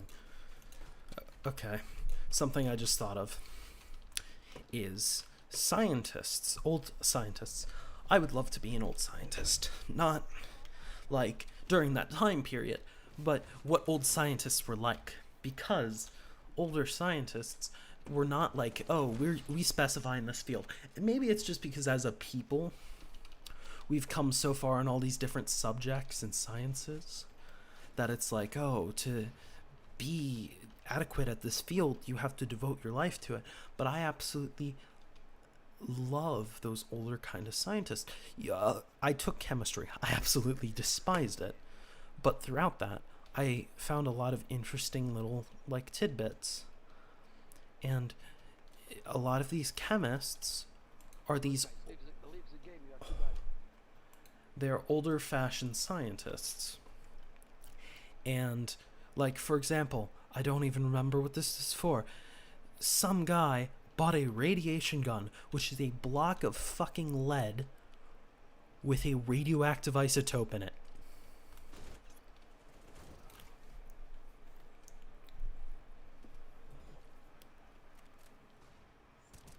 So he just bought this, and then he fired it at a bunch of objects, including, if I remember right, gold foil, which did something. I don't even remember. That shows you how much attention I was paying. Well, actually, I was paying an okay amount of attention in chemistry. It's just my memory retained none of it, which is obviously an issue if you're taking a class and it was honors chemistry. So it's like, ooh, that's a bit of a bigger issue, wouldn't you say? And I would say that, actually. Yeah, so that was a bit of a problem I had during this previous school year. And luckily, I'm no longer doing science like that again, but I am doing a history thing. The good news is, I very much like history. Oh.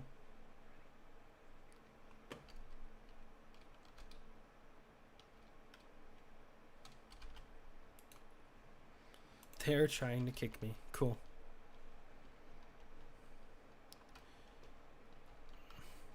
I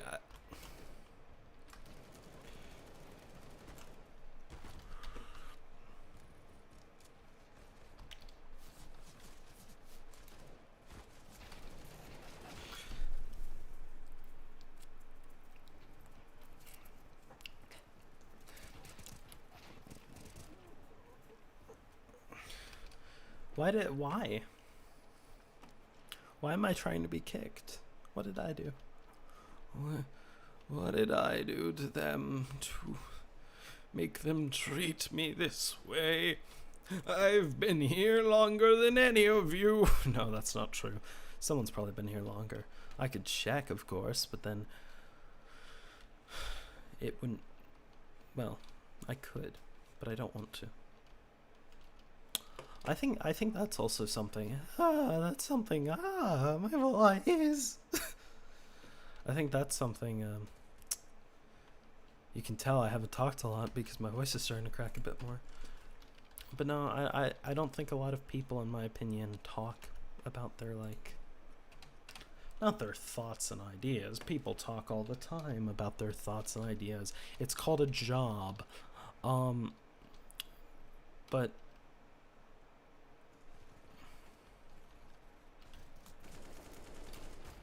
what the hell? More so, what am I looking for? I've gotten 1 assist during this entire round, haven't I? Yep, I'm doing shit. I'll go grab a drink again. I don't have any water.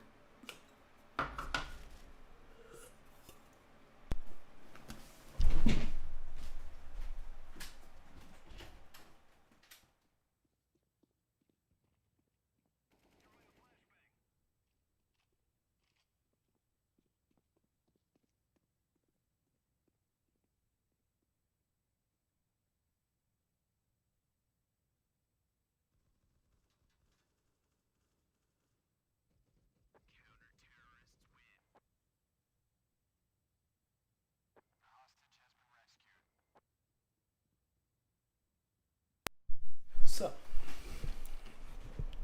not only... Why, thank you, that's quite kind.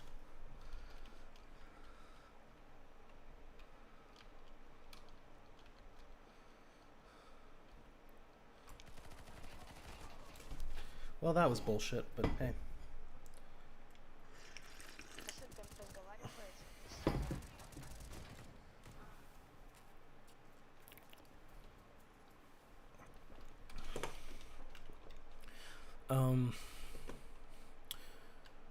Words. What was I saying? I was speaking English, that's important.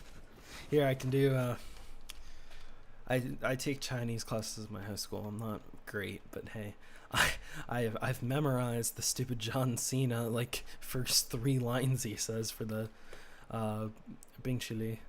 Wait, Bing Chiling. There we go. I still have trouble doing, like, the accentation on stuff when speaking Chinese, so I'm not great. And it's one of those things where it's like, when I'm in the atmosphere, I can do it most of the time, but when I don't practice, I have a bit of issue. You guys fucking sucks.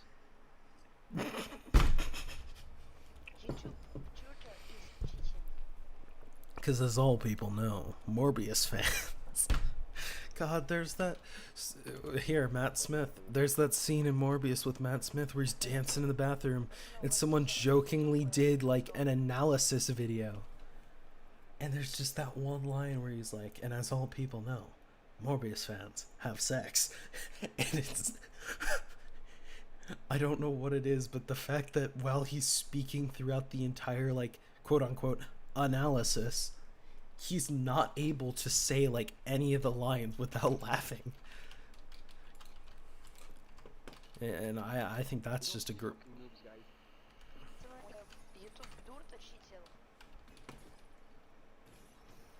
Hey, if the game doesn't have a stroke, I'll try my best. Man. What the hell? What happened there? Please explain. That was really helpful. Oh, that little bitch. That little bitch boy. I'm gonna kick his ass.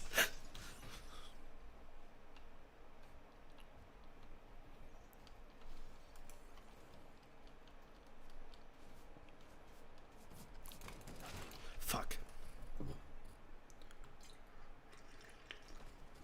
By a centimeter, man. I missed him. If only I clicked a second faster, everything would have been better. Like it was in the old days. I'll take that. Any one of those, actually. Still lost. Oh. Yeah, I did bad.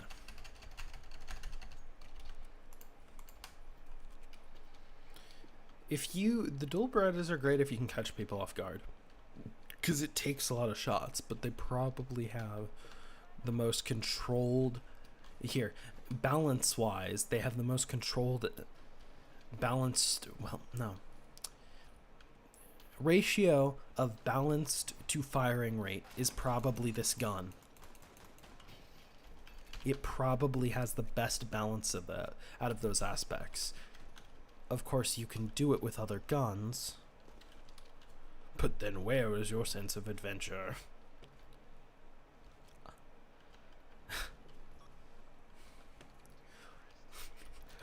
Morbius is the hit movie that scored 200% on Rotten Tomatoes? Was that what the edit said? This man looks so righteous and so stupid. You know what they really, you know what they look like? They look like characters from GTA. Extremely self-righteous and extremely stupid.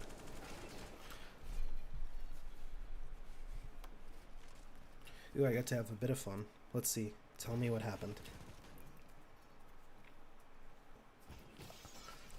I saved the world. No, we're kind of getting lost again in the thoughts. Hey, Limbo the Organized Mind. I don't know. I didn't realize how much I actually enjoyed watching Limbo the Organized Mind. Because, the part at the end where he's like, oh, let's lead you to my best memories. And then it just starts getting jumbled. Like, constantly. I actually think portrays my own thoughts a bit. I jump from topic to topic, and the only thread of connection that can be seen is by me. Like, let's see. I forgot what I was saying, and I forgot exactly fully what I was doing, so I moved back to Limbo the Organized Mind, because I was then thinking about, hey, random jumping from topics to topics, and I can say that is why I was thinking about Limbo the Organized Mind. It's all very logical and nuanced. I promise. Die, please. Yes. And remember, kids, video games cause violence and they invite Satan in your house to kill your family in your sleep. Wow, I said that off the top of my head, and that was like that was completely improv. I'm quite happy about that.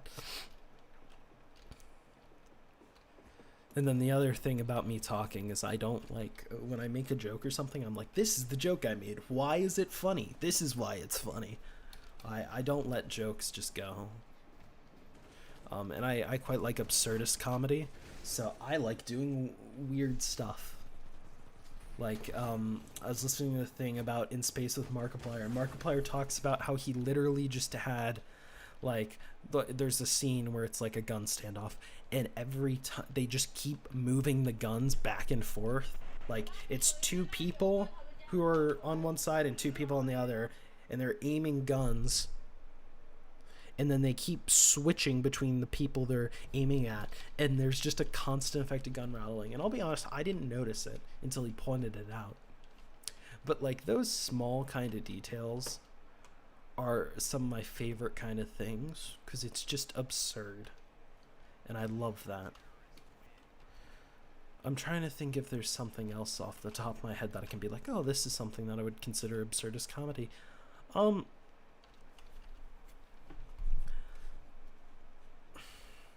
would immediately, my brain was like the impossible, but a superhero movie shows plenty of things that are impossible, but I wouldn't call it a funny movie. But oh god, I have a nuanced take here on superhero movies, you know, because those are common and people don't, you know, people actually think before they talk about stuff. I don't know.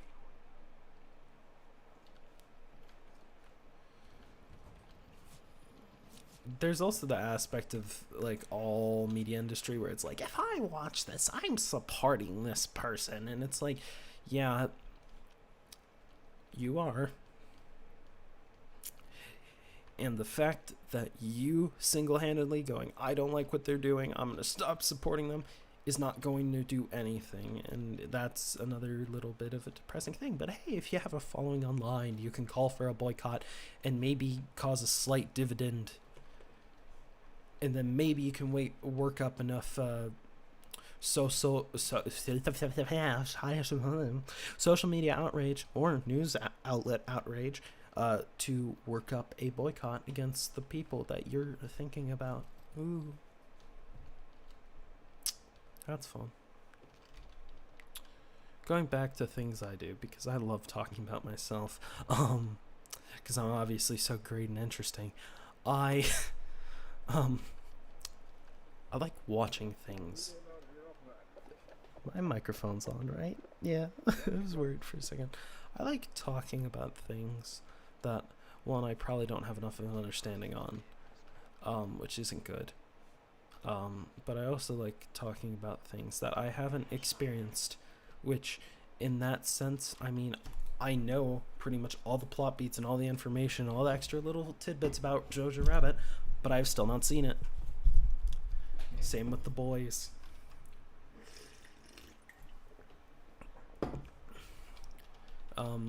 And that's just kind of part of the way I consume media. And once again, it's not intentional, and I can acknowledge it, and that's a conscious thought, but it's a habit to do such things.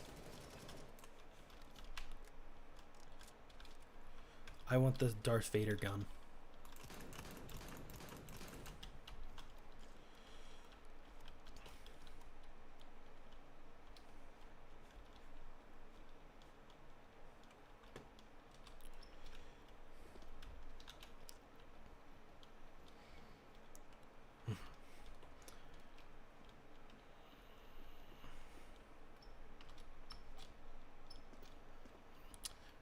I mentioned I think censorship in history is absolutely horrible, right?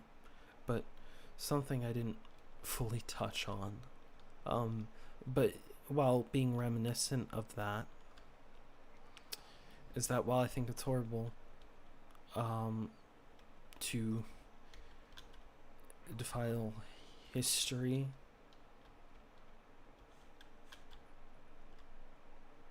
what was I saying? That's bad. That's what I was saying. I was saying it was bad, and it's very bad. And we shouldn't do it. I don't know. It matters. I'd like to say it matters on the situation, but whenever you do that, whenever you don't completely commit to something, then people are like, well, you specifically criticized this, but you didn't criticize that. And that's when things get stupid complicated, and nobody likes complicated things. We're all very simple-minded people who do whatever the news tells us. I mean, I never did the thing I wanted to do about John Cena. 早上好，中国现在我有冰淇淋，我最喜欢冰淇淋。So what it is if I remember it, it's him saying, "Good morning, China." Then what did I say? 早上好，中国. Good morning, China. 现在我有冰淇淋。现在 right now, 我有冰淇淋. I have ice cream. And then 我最喜欢冰淇淋. Wait, that would imply it's my Chinese is weird to me. Because it's either I really like ice cream or my favorite is ice cream. My favorite is ice cream. Because I guess it's I really like ice cream. Because I very much like ice cream. Because if you wanted it to be ice cream is my favorite. Actually, what would that be? Because, like, here's the other thing is that, like, from as far as I know, there's just some things that, like, as an English speaker, it's like, oh, okay, 我最喜欢冰淇淋.我最喜欢, like very much, favorite, 冰淇淋, ice cream. So I like ice cream. But you can also translate it as I like ice cream very much. I very much like ice cream.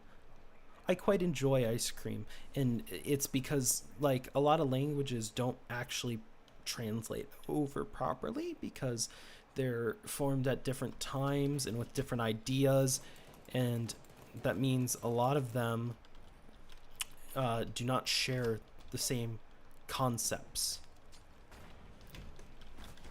Fuck, if that guy didn't throw that, I would have been fine.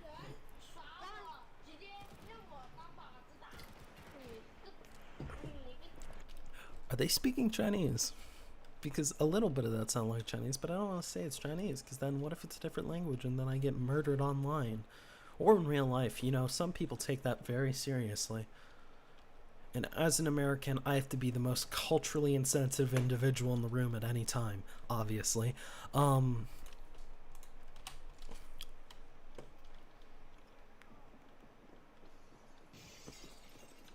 Yeah, so if it wasn't obvious, my kind of humor also that I can define is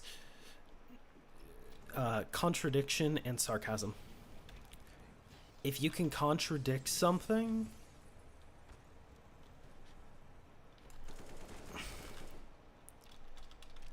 I think that's great.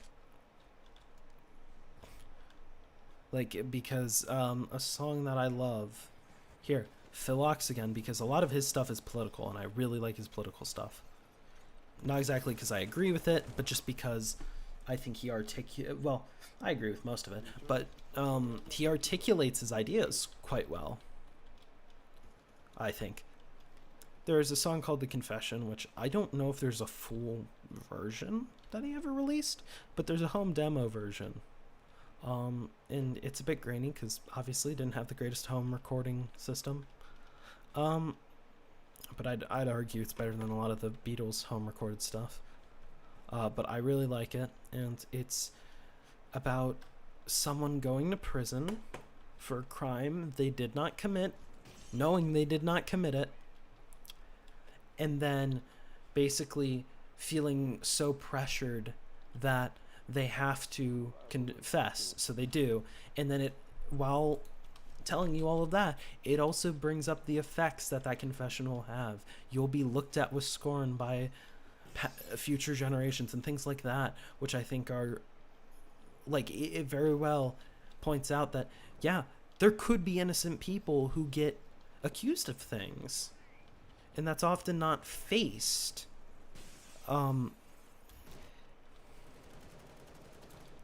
In the, like, I don't think it's faced a lot, because we're obviously like, well, it's the best we've got, so we got to work with what's the best we got.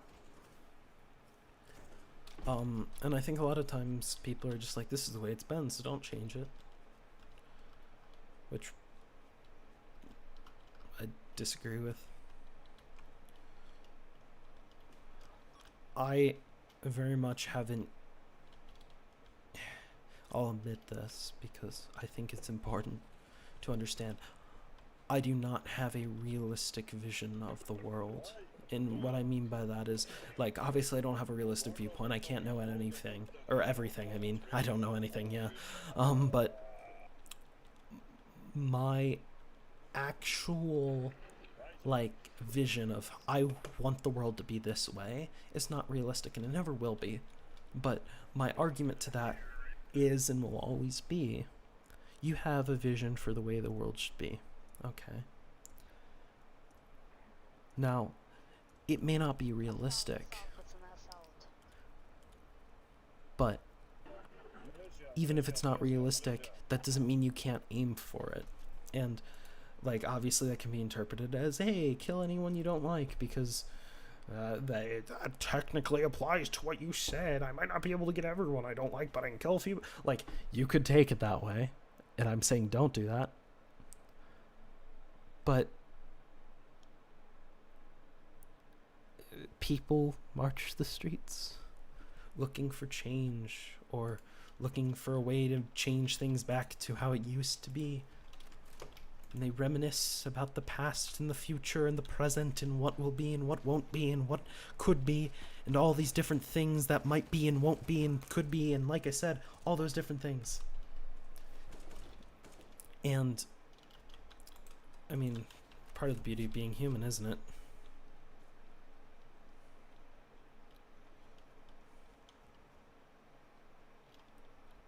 But you can create and solidify all those ideas in your mind, and Пацаны, у них читер, это Митя или Джой. Он смотрит в одну сторону, потом выворачивается и сразу в хедшот.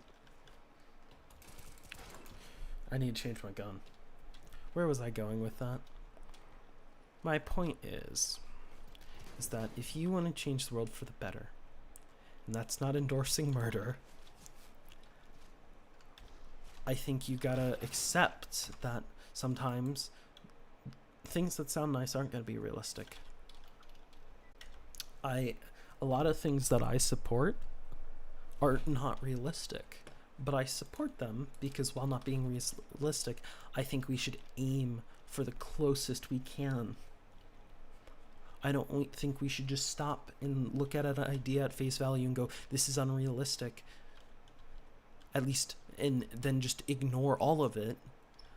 If a part's realistic, you need to look at it and go, okay, what's unrealistic about this? And how can it be realistic? How can we make the things we want reality? And once again, I'm going on a crazy rant. Because the world is horrible and the media's taking control of everything and we're all gonna die, but hey, we're alive right now, so we're doing better than some people. So yeah, sarcasm and wit. I'd like to say wit, but I'm not funny or very smart at saying things. I just talk. Because hey,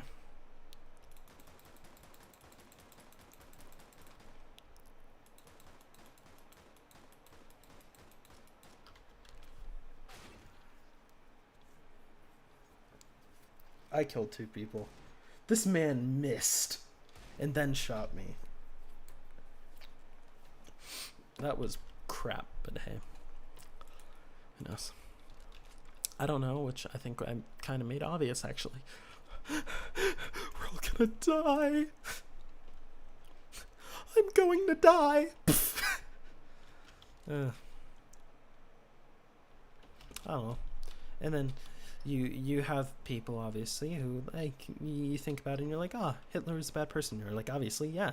But then you have people saying, like, those same beliefs, and your immediate idea is, oh, that's bad. And I agree completely, full-heartedly. Yes, that's horrible. How could you treat a person like that? How can you do that? But the issue is when you start to go, should we silence them? And I, from the bottom of my heart, would like to say yes. Don't let them say that. Don't let them spread that. And from a company perspective, you can do that if they're on your site, or if you're letting people perform a show or something, or you're funding something, you can make those decisions. But I think the real issue is that, and people don't think about this, and it's always said, but when you start restricting freedom of speech, what gives you the right to decide what you're allowed to say and what's not? When you give up that right, that doesn't mean that your viewpoint is necessarily going to be the accepted one. I'll stop talking, I'm sorry. I get off on tangents, and this entire stream has just been me, like, once again, word vomit, just bleh, of ideas and fears and the psyche of someone who has spent way too long inside. But I mean, that's most people, isn't it? It's more comfortable to stay inside your house than leave. Because at least in your house you have a controlled environment. Oh, they left. Good. Wouldn't want them sticking around.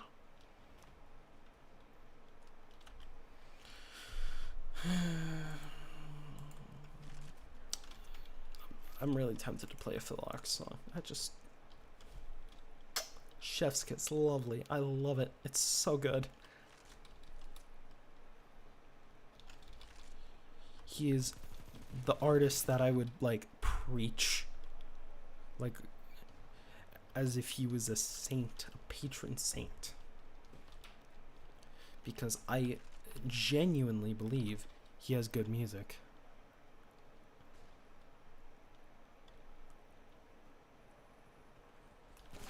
Fuck. I was gonna try to hit him in the leg, and then he saw my feet poking through. I need to start shooting early because I forget those kind of guns have delays on them. Where can I go with this from here? Who knows?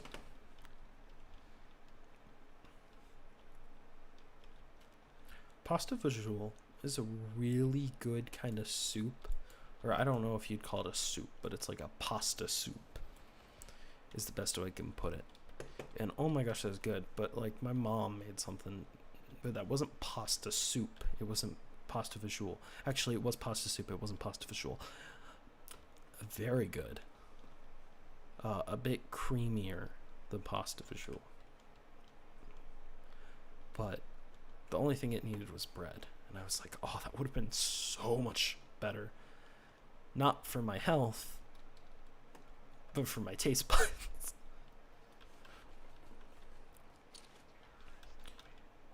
I don't mean to be rude, but I actually don't know. I'm not going to say that.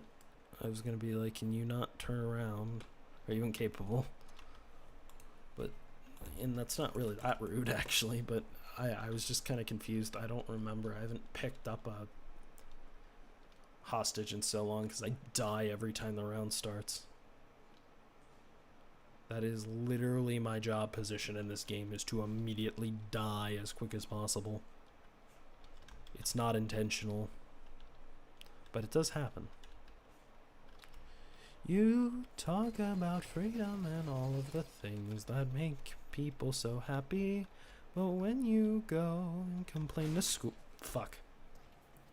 Hit me right in the head. You got me right in the head. Cheers. Wait. No, I don't like that sound either. None of those sounded good. I need something to cheer with. I've had this candle going for a long time and it's lasted quite a bit. I'm impressed. Good job. Hello Sunshine Candle.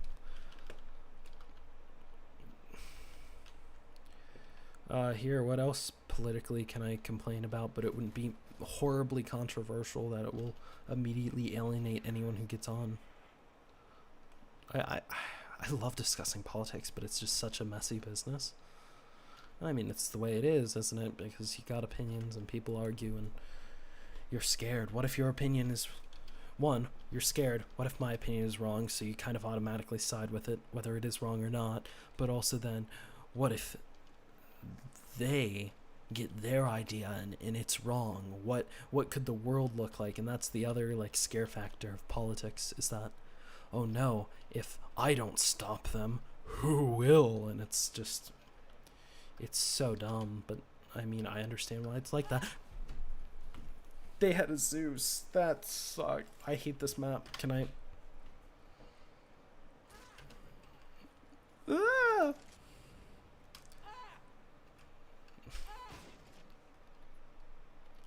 Oh, for... Did I loop it?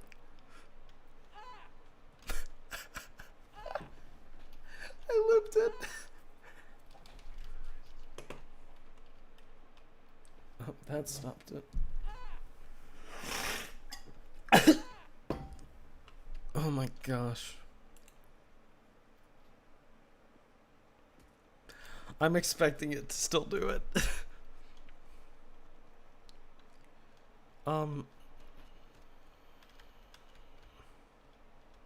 We sit and despise those we criticize and talk about every election.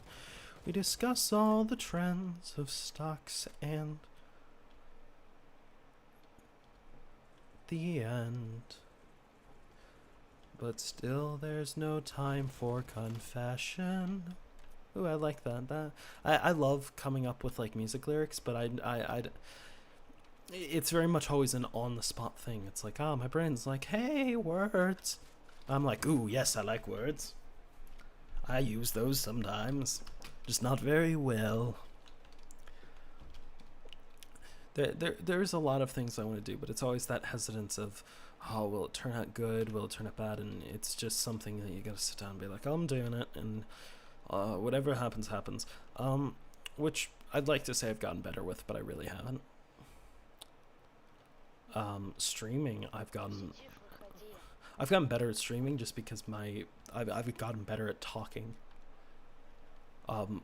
Which is more of a detriment to all of society than anything, but I still think it's a bit like it's helpful for me. Что же он сейчас будет делать? Они уже около КТ спавна.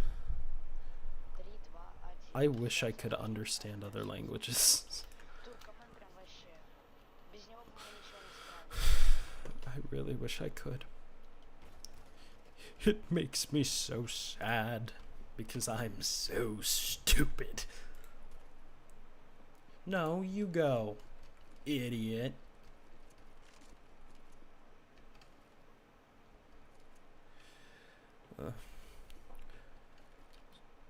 And the trees are burning down, and the sky is turning brown, and the fluorescent plants begin to glow, and the trees turn to ash and smolder. You could get hit by a boulder, but that's just alright for me. Just, they're not good songs. I never said that. It's just, it comes to me through my small little hole in my head called the thought hole. That's no. I shouldn't have said that. That sounds bad. I'm sorry. Don't take that out of context, please. I don't have any family of like, let me rephrase that. I do have family. You know the normal like trope of like, I have a wife and kids, and then the villain's like, too bad, and then they just shoot the person. I've never seen that actually work. I would just argue like, dude, come on, man. I literally am single. I've got so much I still want to do. Like, I still gotta finish Stranger Things. Come on, man. Could you just let me leave?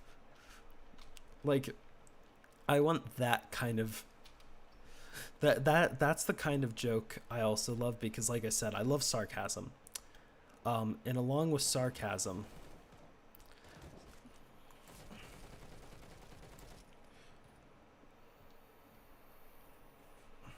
something that's great about sarcasm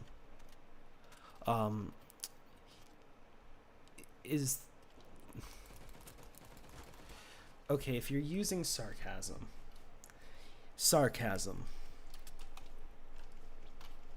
the art of sarcasm. You see, sarcasm has many nuances.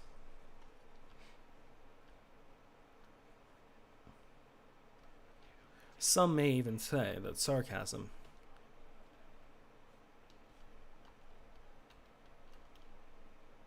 one of the most important parts of understanding the English language is sarcasm.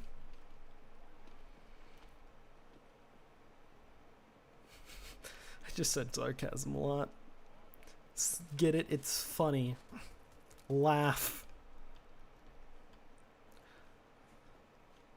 Of course, not yet. You have to wait until the appropriate cue appears on screen. Wouldn't want you getting any thoughts of your own in your head. See, dead. That's what happens when you think outside the box in ways that your government doesn't want you to. I just there here starting over because I don't know what I was saying about sarcasm, but hey, who knows, it could come back to my brain. There's a sense of levity brought about by streaming, I feel, especially when there's no one there, because I'm just talking. And I know people are like, don't be political on your stream, and it's like, I'm not really trying to, but I have ideas in my head, and I like to talk about them sometimes.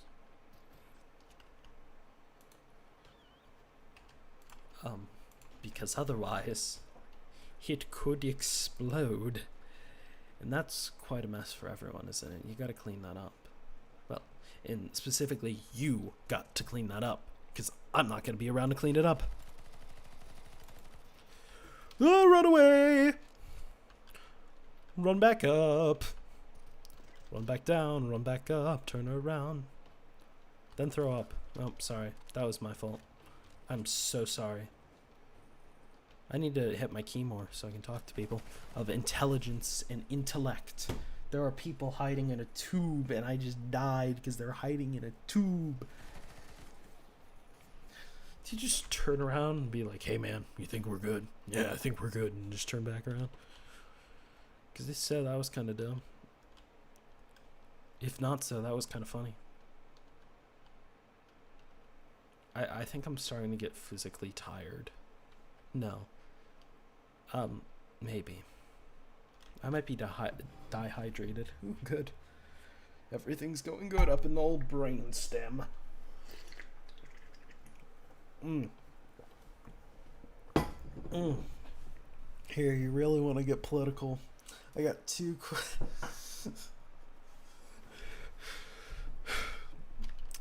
I'm gonna use that again. Here, you really want to get political? I got the booster shot. Oh no! Bill Gates has intercepted me with a nano machine, and he's gonna make my arm and brain explode or something, or I'm gonna turn into a zombie after like 30 days, or I'm going to suddenly, I could say other things as a joke, but then again, people probably wouldn't like that, because there's a lot of things you can put there. And I mean, that's the funniest part also about comedy, brains, humans, subjectivity. There, that we might come back later, but subjectivity. People can form their own opinions, obviously, and that's pretty cool as a thing. We're not all just like one collective hive mind that just thinks the same thing and can't develop anything new, or at least try to develop something new. But with subjectivity, the funniest things are always in the mind. And that's why I love the sentence comedy is subjective, but also comedy. What? Where am I going with this? Comedy is subjective. That is a fact. People find different things funny. I don't know why. I'm not a psychologist.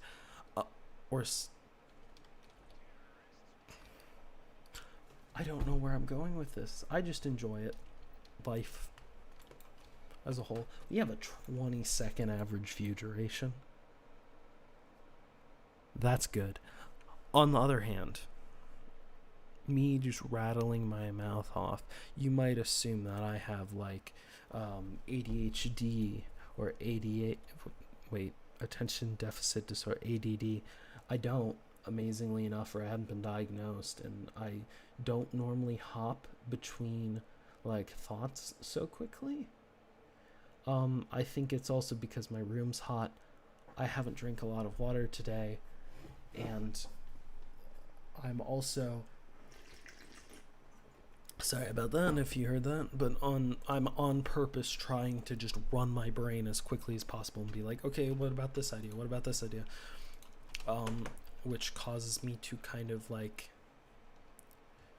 be a little kooky, I guess, would be the best way to put it. Subjectivity. Comedy is subjective. Where was I going with this?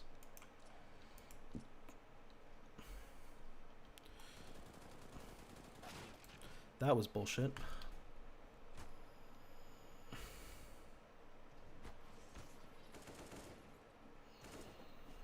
Why would I have brought up subjectivity? I don't even, I could rewind, but there's no fun in that. Subjectivity. You can be subjective about things, yes. People interpret things that aren't there. Oh my gosh. There's Alex Hirsch, who created Gravity Falls. I don't know if he released this or if someone just found it, I would assume he released it on something or Disney released it, but there's just a thing of him going through like quality control for Disney. I think it's called like SMP or something. But they're going through the quality control. And it's just like some of the stupid stuff. Like, there once was Man from Nantucket, which is a dirty rhyme that I don't even know about because I'm stupid and a hippie. But there once was a man from Nantucket. I guess I can see how you can make a bunch of different stuff, but like, I mean, any rhyme could be bad.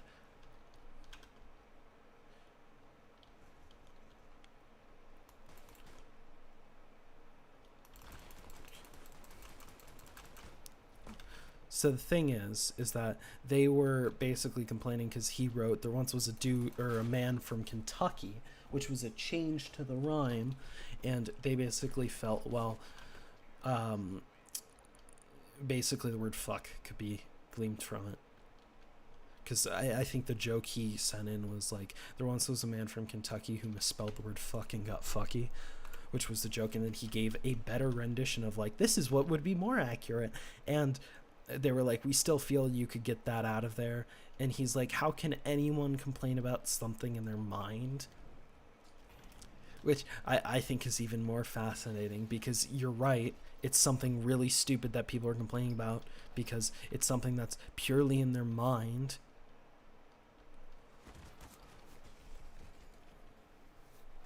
But I don't know, I'm out of it.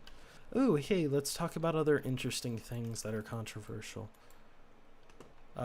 Including Disney, now that I'm on that. Owl House. Okay, think words. I can do this. The owl. Jeez, why can I not say that word today? The Owl House has been basically cancelled. And the pretty much prevalent reason that people are suspecting is because, God, I haven't watched the show in a while. It's Liz, isn't it? God. Holy crap, I'm gonna have to look this up and I'm gonna feel so stupid.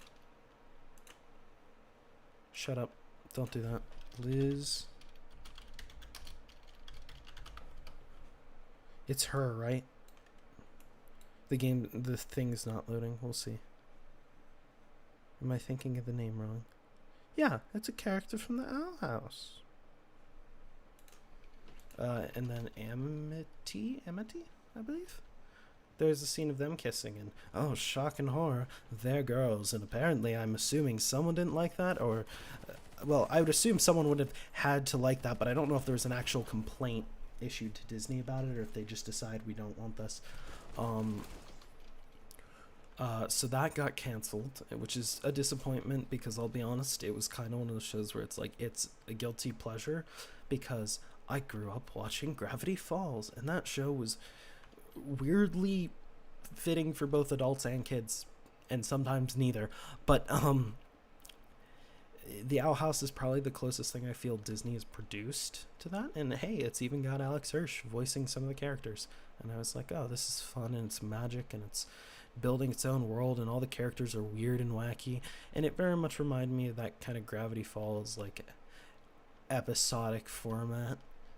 And I really quite enjoyed it, from what I've got, and I've only probably gone through the first season. But it's like, oh, this is a fun like magic series.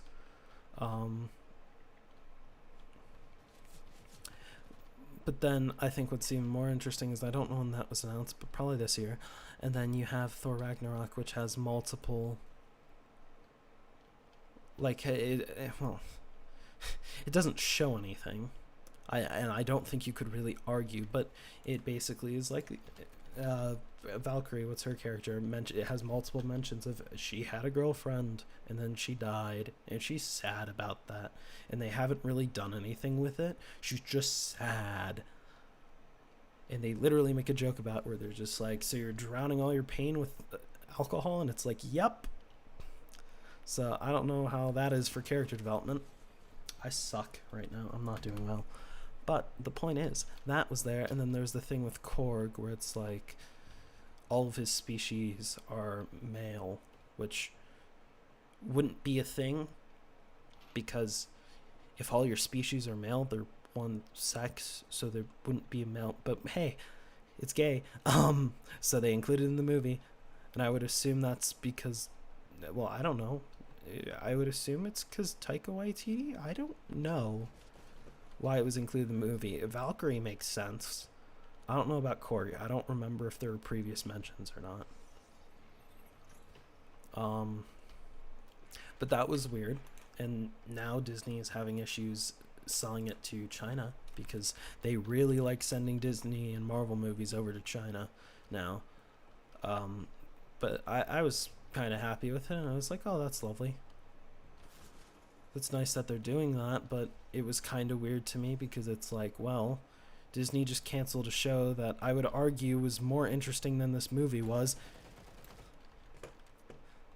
Most likely for the same reason that they're having trouble selling this movie in China.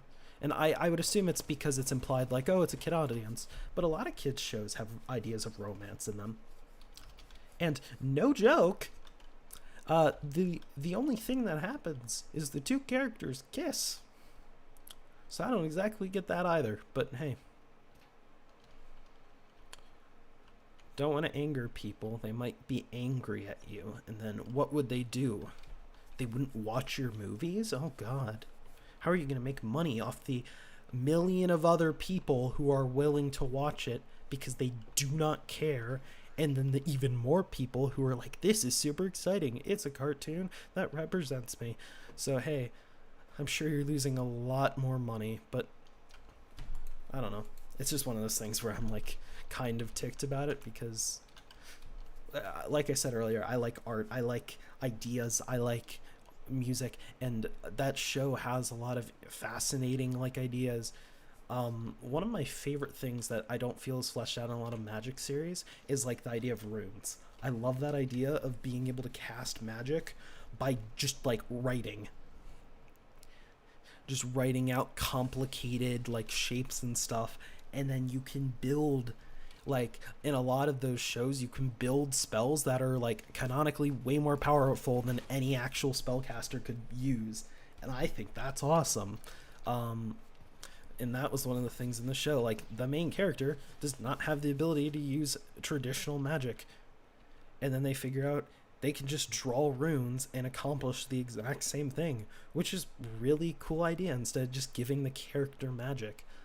And I hate to see, I guess the best word is bigotry. I don't think there's anything else.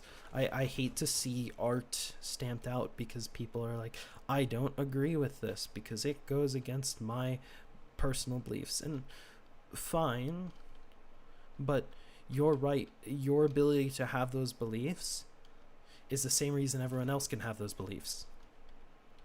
No one is more entitled to have specific beliefs as much as we'd like to say that. I'm just talking a lot, aren't I? And I'm sorry. Should I apologize? Should I buckle down and not like comment on the fact that I'm not certain if I should be speaking about what I'm speaking about? Isn't that fascinating? Like, I don't feel a lot of people do that. I like just talking about, like, I like talking in a sense of like meta ideas. I don't even know what meta means. Alternate, maybe? It means alternate. I don't know. That's interesting. But I like the idea of acknowledging things. I like the idea of acknowledging thought process and being like, okay, this is what I was thinking. And now I'm just going to tell you what I was thinking, instead of doing this stupid game where I decide something on my own and don't know how people are going to react to it. And no one's here, so it's even better. These videos will either get a few views or be lost to obscurity. And my hope is that someone will enjoy listening to me talk for 2 hours and 34 minutes. Almost 35 if you count the seconds, which YouTube is definitely counting. I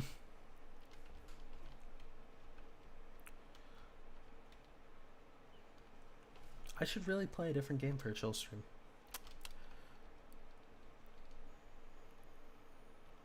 Because I was like, I'm doing an Arkham Knight series, which was the completion stream, kind of. Because I was like, oh, I want to play that game through on computer. But I think chill streams are just kind of how I do it now.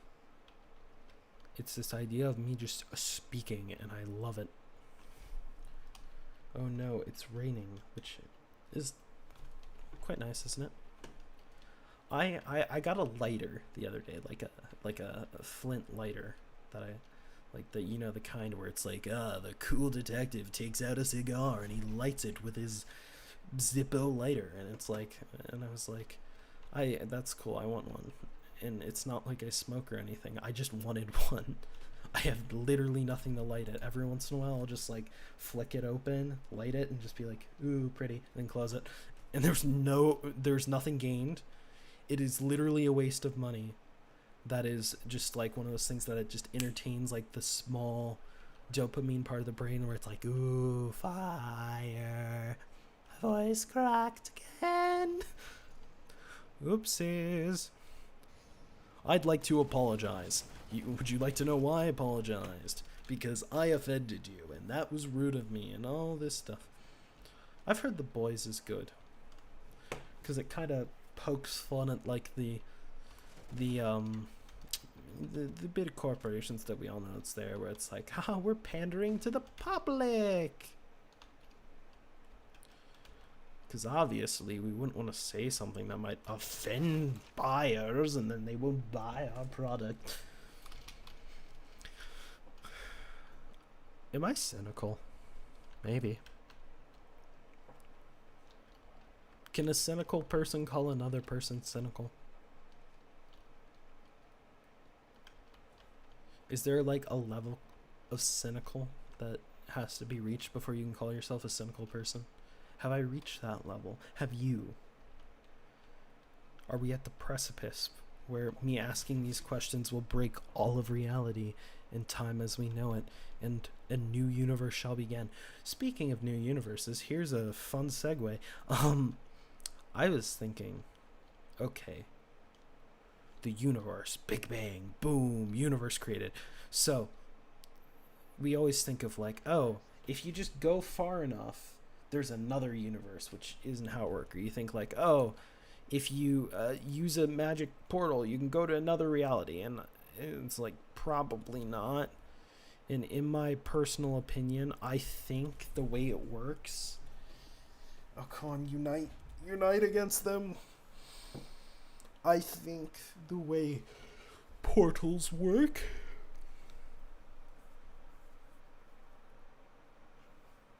in that, or not portals, but universes work, is, okay, let's say you have a universe, our universe perhaps, and then this universe comes to an end, and then it starts all over. Well, going along the idea that the universe has a finite amount of energy and matter within it, you can basically infer that the destruction of our universe will create a new universe that could be exactly the same or completely different. Thus, my idea would be that in order for you to actually hop between different possibilities and realities, you would need to travel time to the end or start of the universe to truly achieve that. And that's what I think on that. I truly believe that you would have to find a way to travel to the to basically and here's an even more interesting question. Okay, you build a machine, you travel to that precipice, and you travel past your universe, the time your universe exists, into another universe. Would your return home just be you returning to a new version of that universe, but it's exactly the same? And the reason I say that is because, as far as I know, it's not possible to travel back in time, but it is possible to travel forward in time, based on what Einstein believes, correct? I think so. Because didn't he believe that if you traveled at light speed, the world around you would be slower? So if you could find a way to travel faster than light speed, in fact, so fast that the entire universe would pass around you in seconds,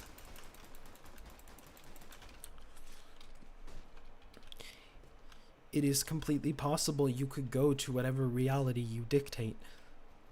But then you would also have to have a way of seeing into the future, or you would have to get so good at mapping out the possibilities of the universe to know where you wanted to go and how long you would have to wait to get there. So you invent something like freezing, like cryo-freezing, or preservation of a person. Please don't.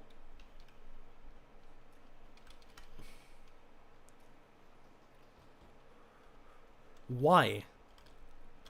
I'm currently the highest ranked person in this game. Who has that?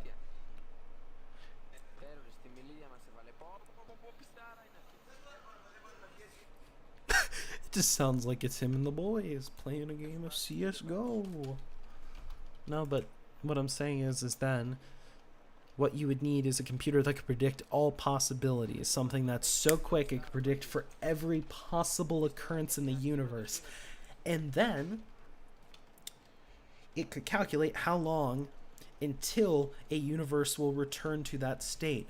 Then you would have to travel for that period of time, possibly preserved, or just literally so fast that you would be beyond light speed at that point, that you could then travel to a different universe.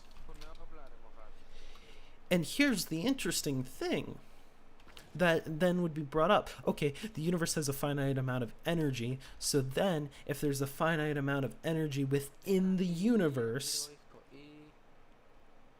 what happens if you survive all of that? If you travel through all of that, you, including whatever you just traveled in, is still that same matter from your previous universe that you were originally in, meaning there is now a lack of that matter. Would that mean that you wouldn't be able to exist until you died, or that matter returned? How would it change the course of everything? Because then there's that lack of matter. So is it even possible to then once again reach that original state that your universe was in? Because presumably, and I'm like I said, there's infinite possibilities if the universe does function like this.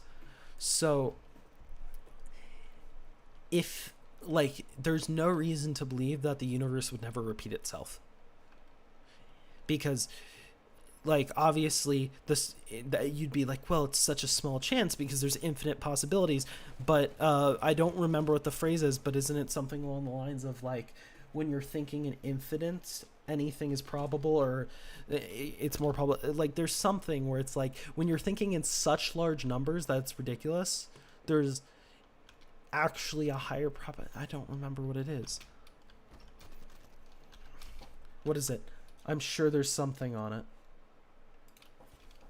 When thinking in infinites.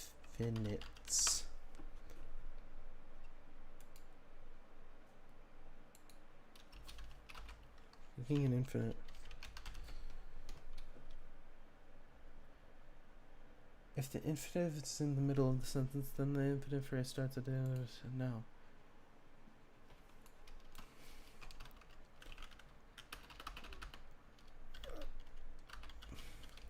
That's it, isn't it? When thinking in infinite possibilities, anything is possible.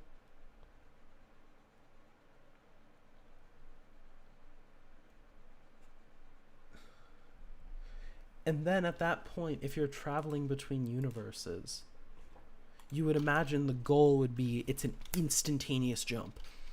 So then you get to that point where you can travel time, you can travel infinitely. You would imagine that a hop between a universe would be fairly quick. So then, even if infinite possibilities, just keep going. Just keep jumping between possible universes. And then I would assume you'd eventually be able to end up in the same place you originally were. And I think that's fascinating. I think that might be what I end it with. Because that was just me running like my mouth. But at the same time, that is something I've genuinely thought about. Because like, you hear a bunch of phrases from like famous mathematicians or scientists. And then I think the real thing is when you just start brainstorming. Okay, this means that. Then that would mean that this is also connected to that.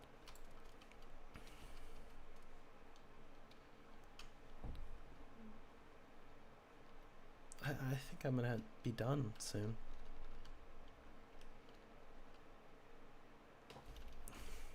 Hey, my voice got slightly louder, I'd imagine. And my breathing got more erratic and everything because I was excited and I was like, I am going to unlock the secrets of the universe. No one will stop me.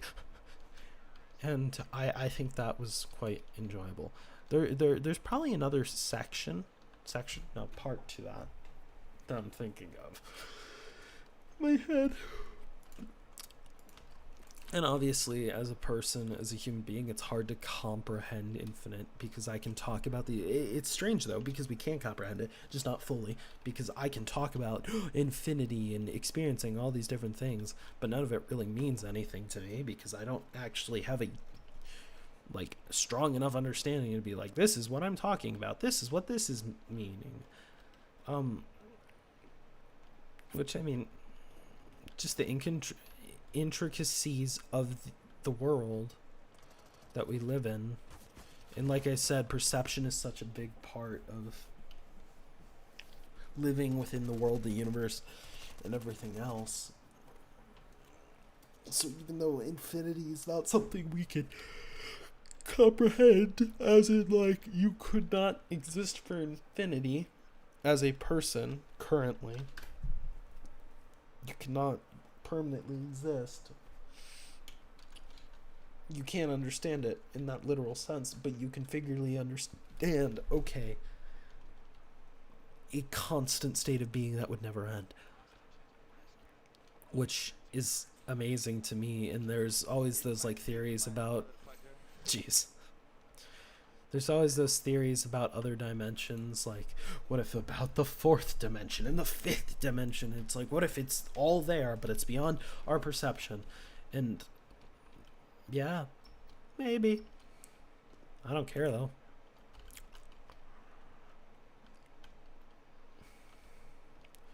The only thing people actually care about is pretty much no. I'm a real American. I care about the political landscape and the economy and nothing else. That's a fun phrase. I hope that gets coined. What else?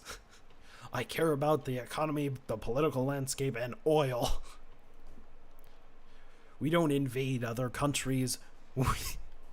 Ooh, that's a bit touchy, ain't it? We don't invade other countries. We save them from... I'm trying to think of a better way to put this. We don't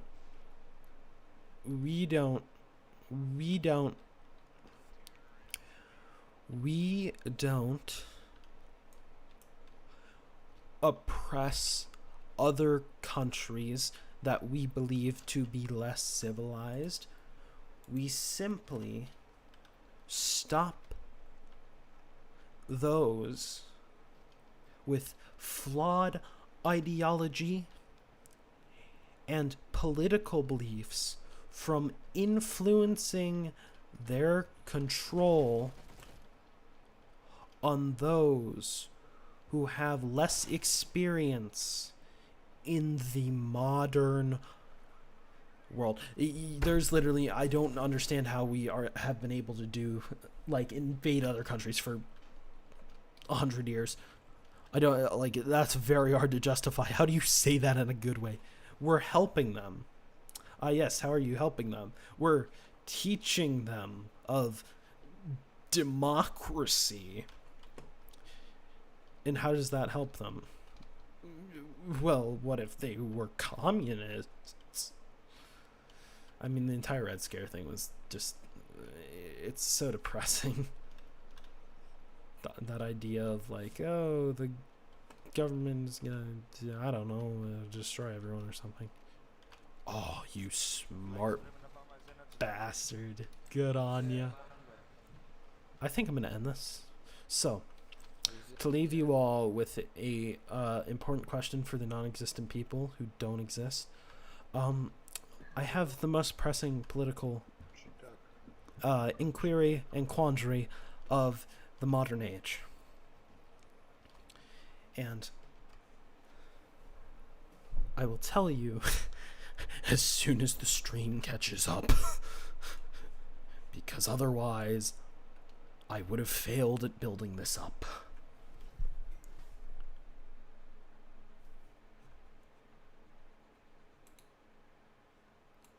So the question is,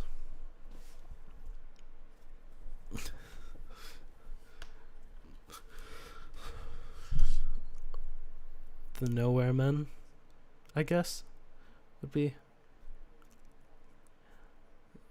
the modern age, not the modern century. Who cares about the century? It's about the age, the undefined timeline of the world.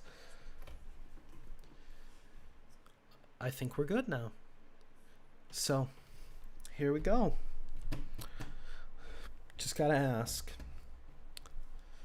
And I don't know how it'll end, but does pineapple belong on pizza?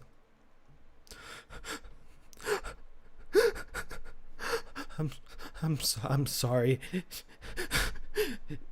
It's just a topic I feel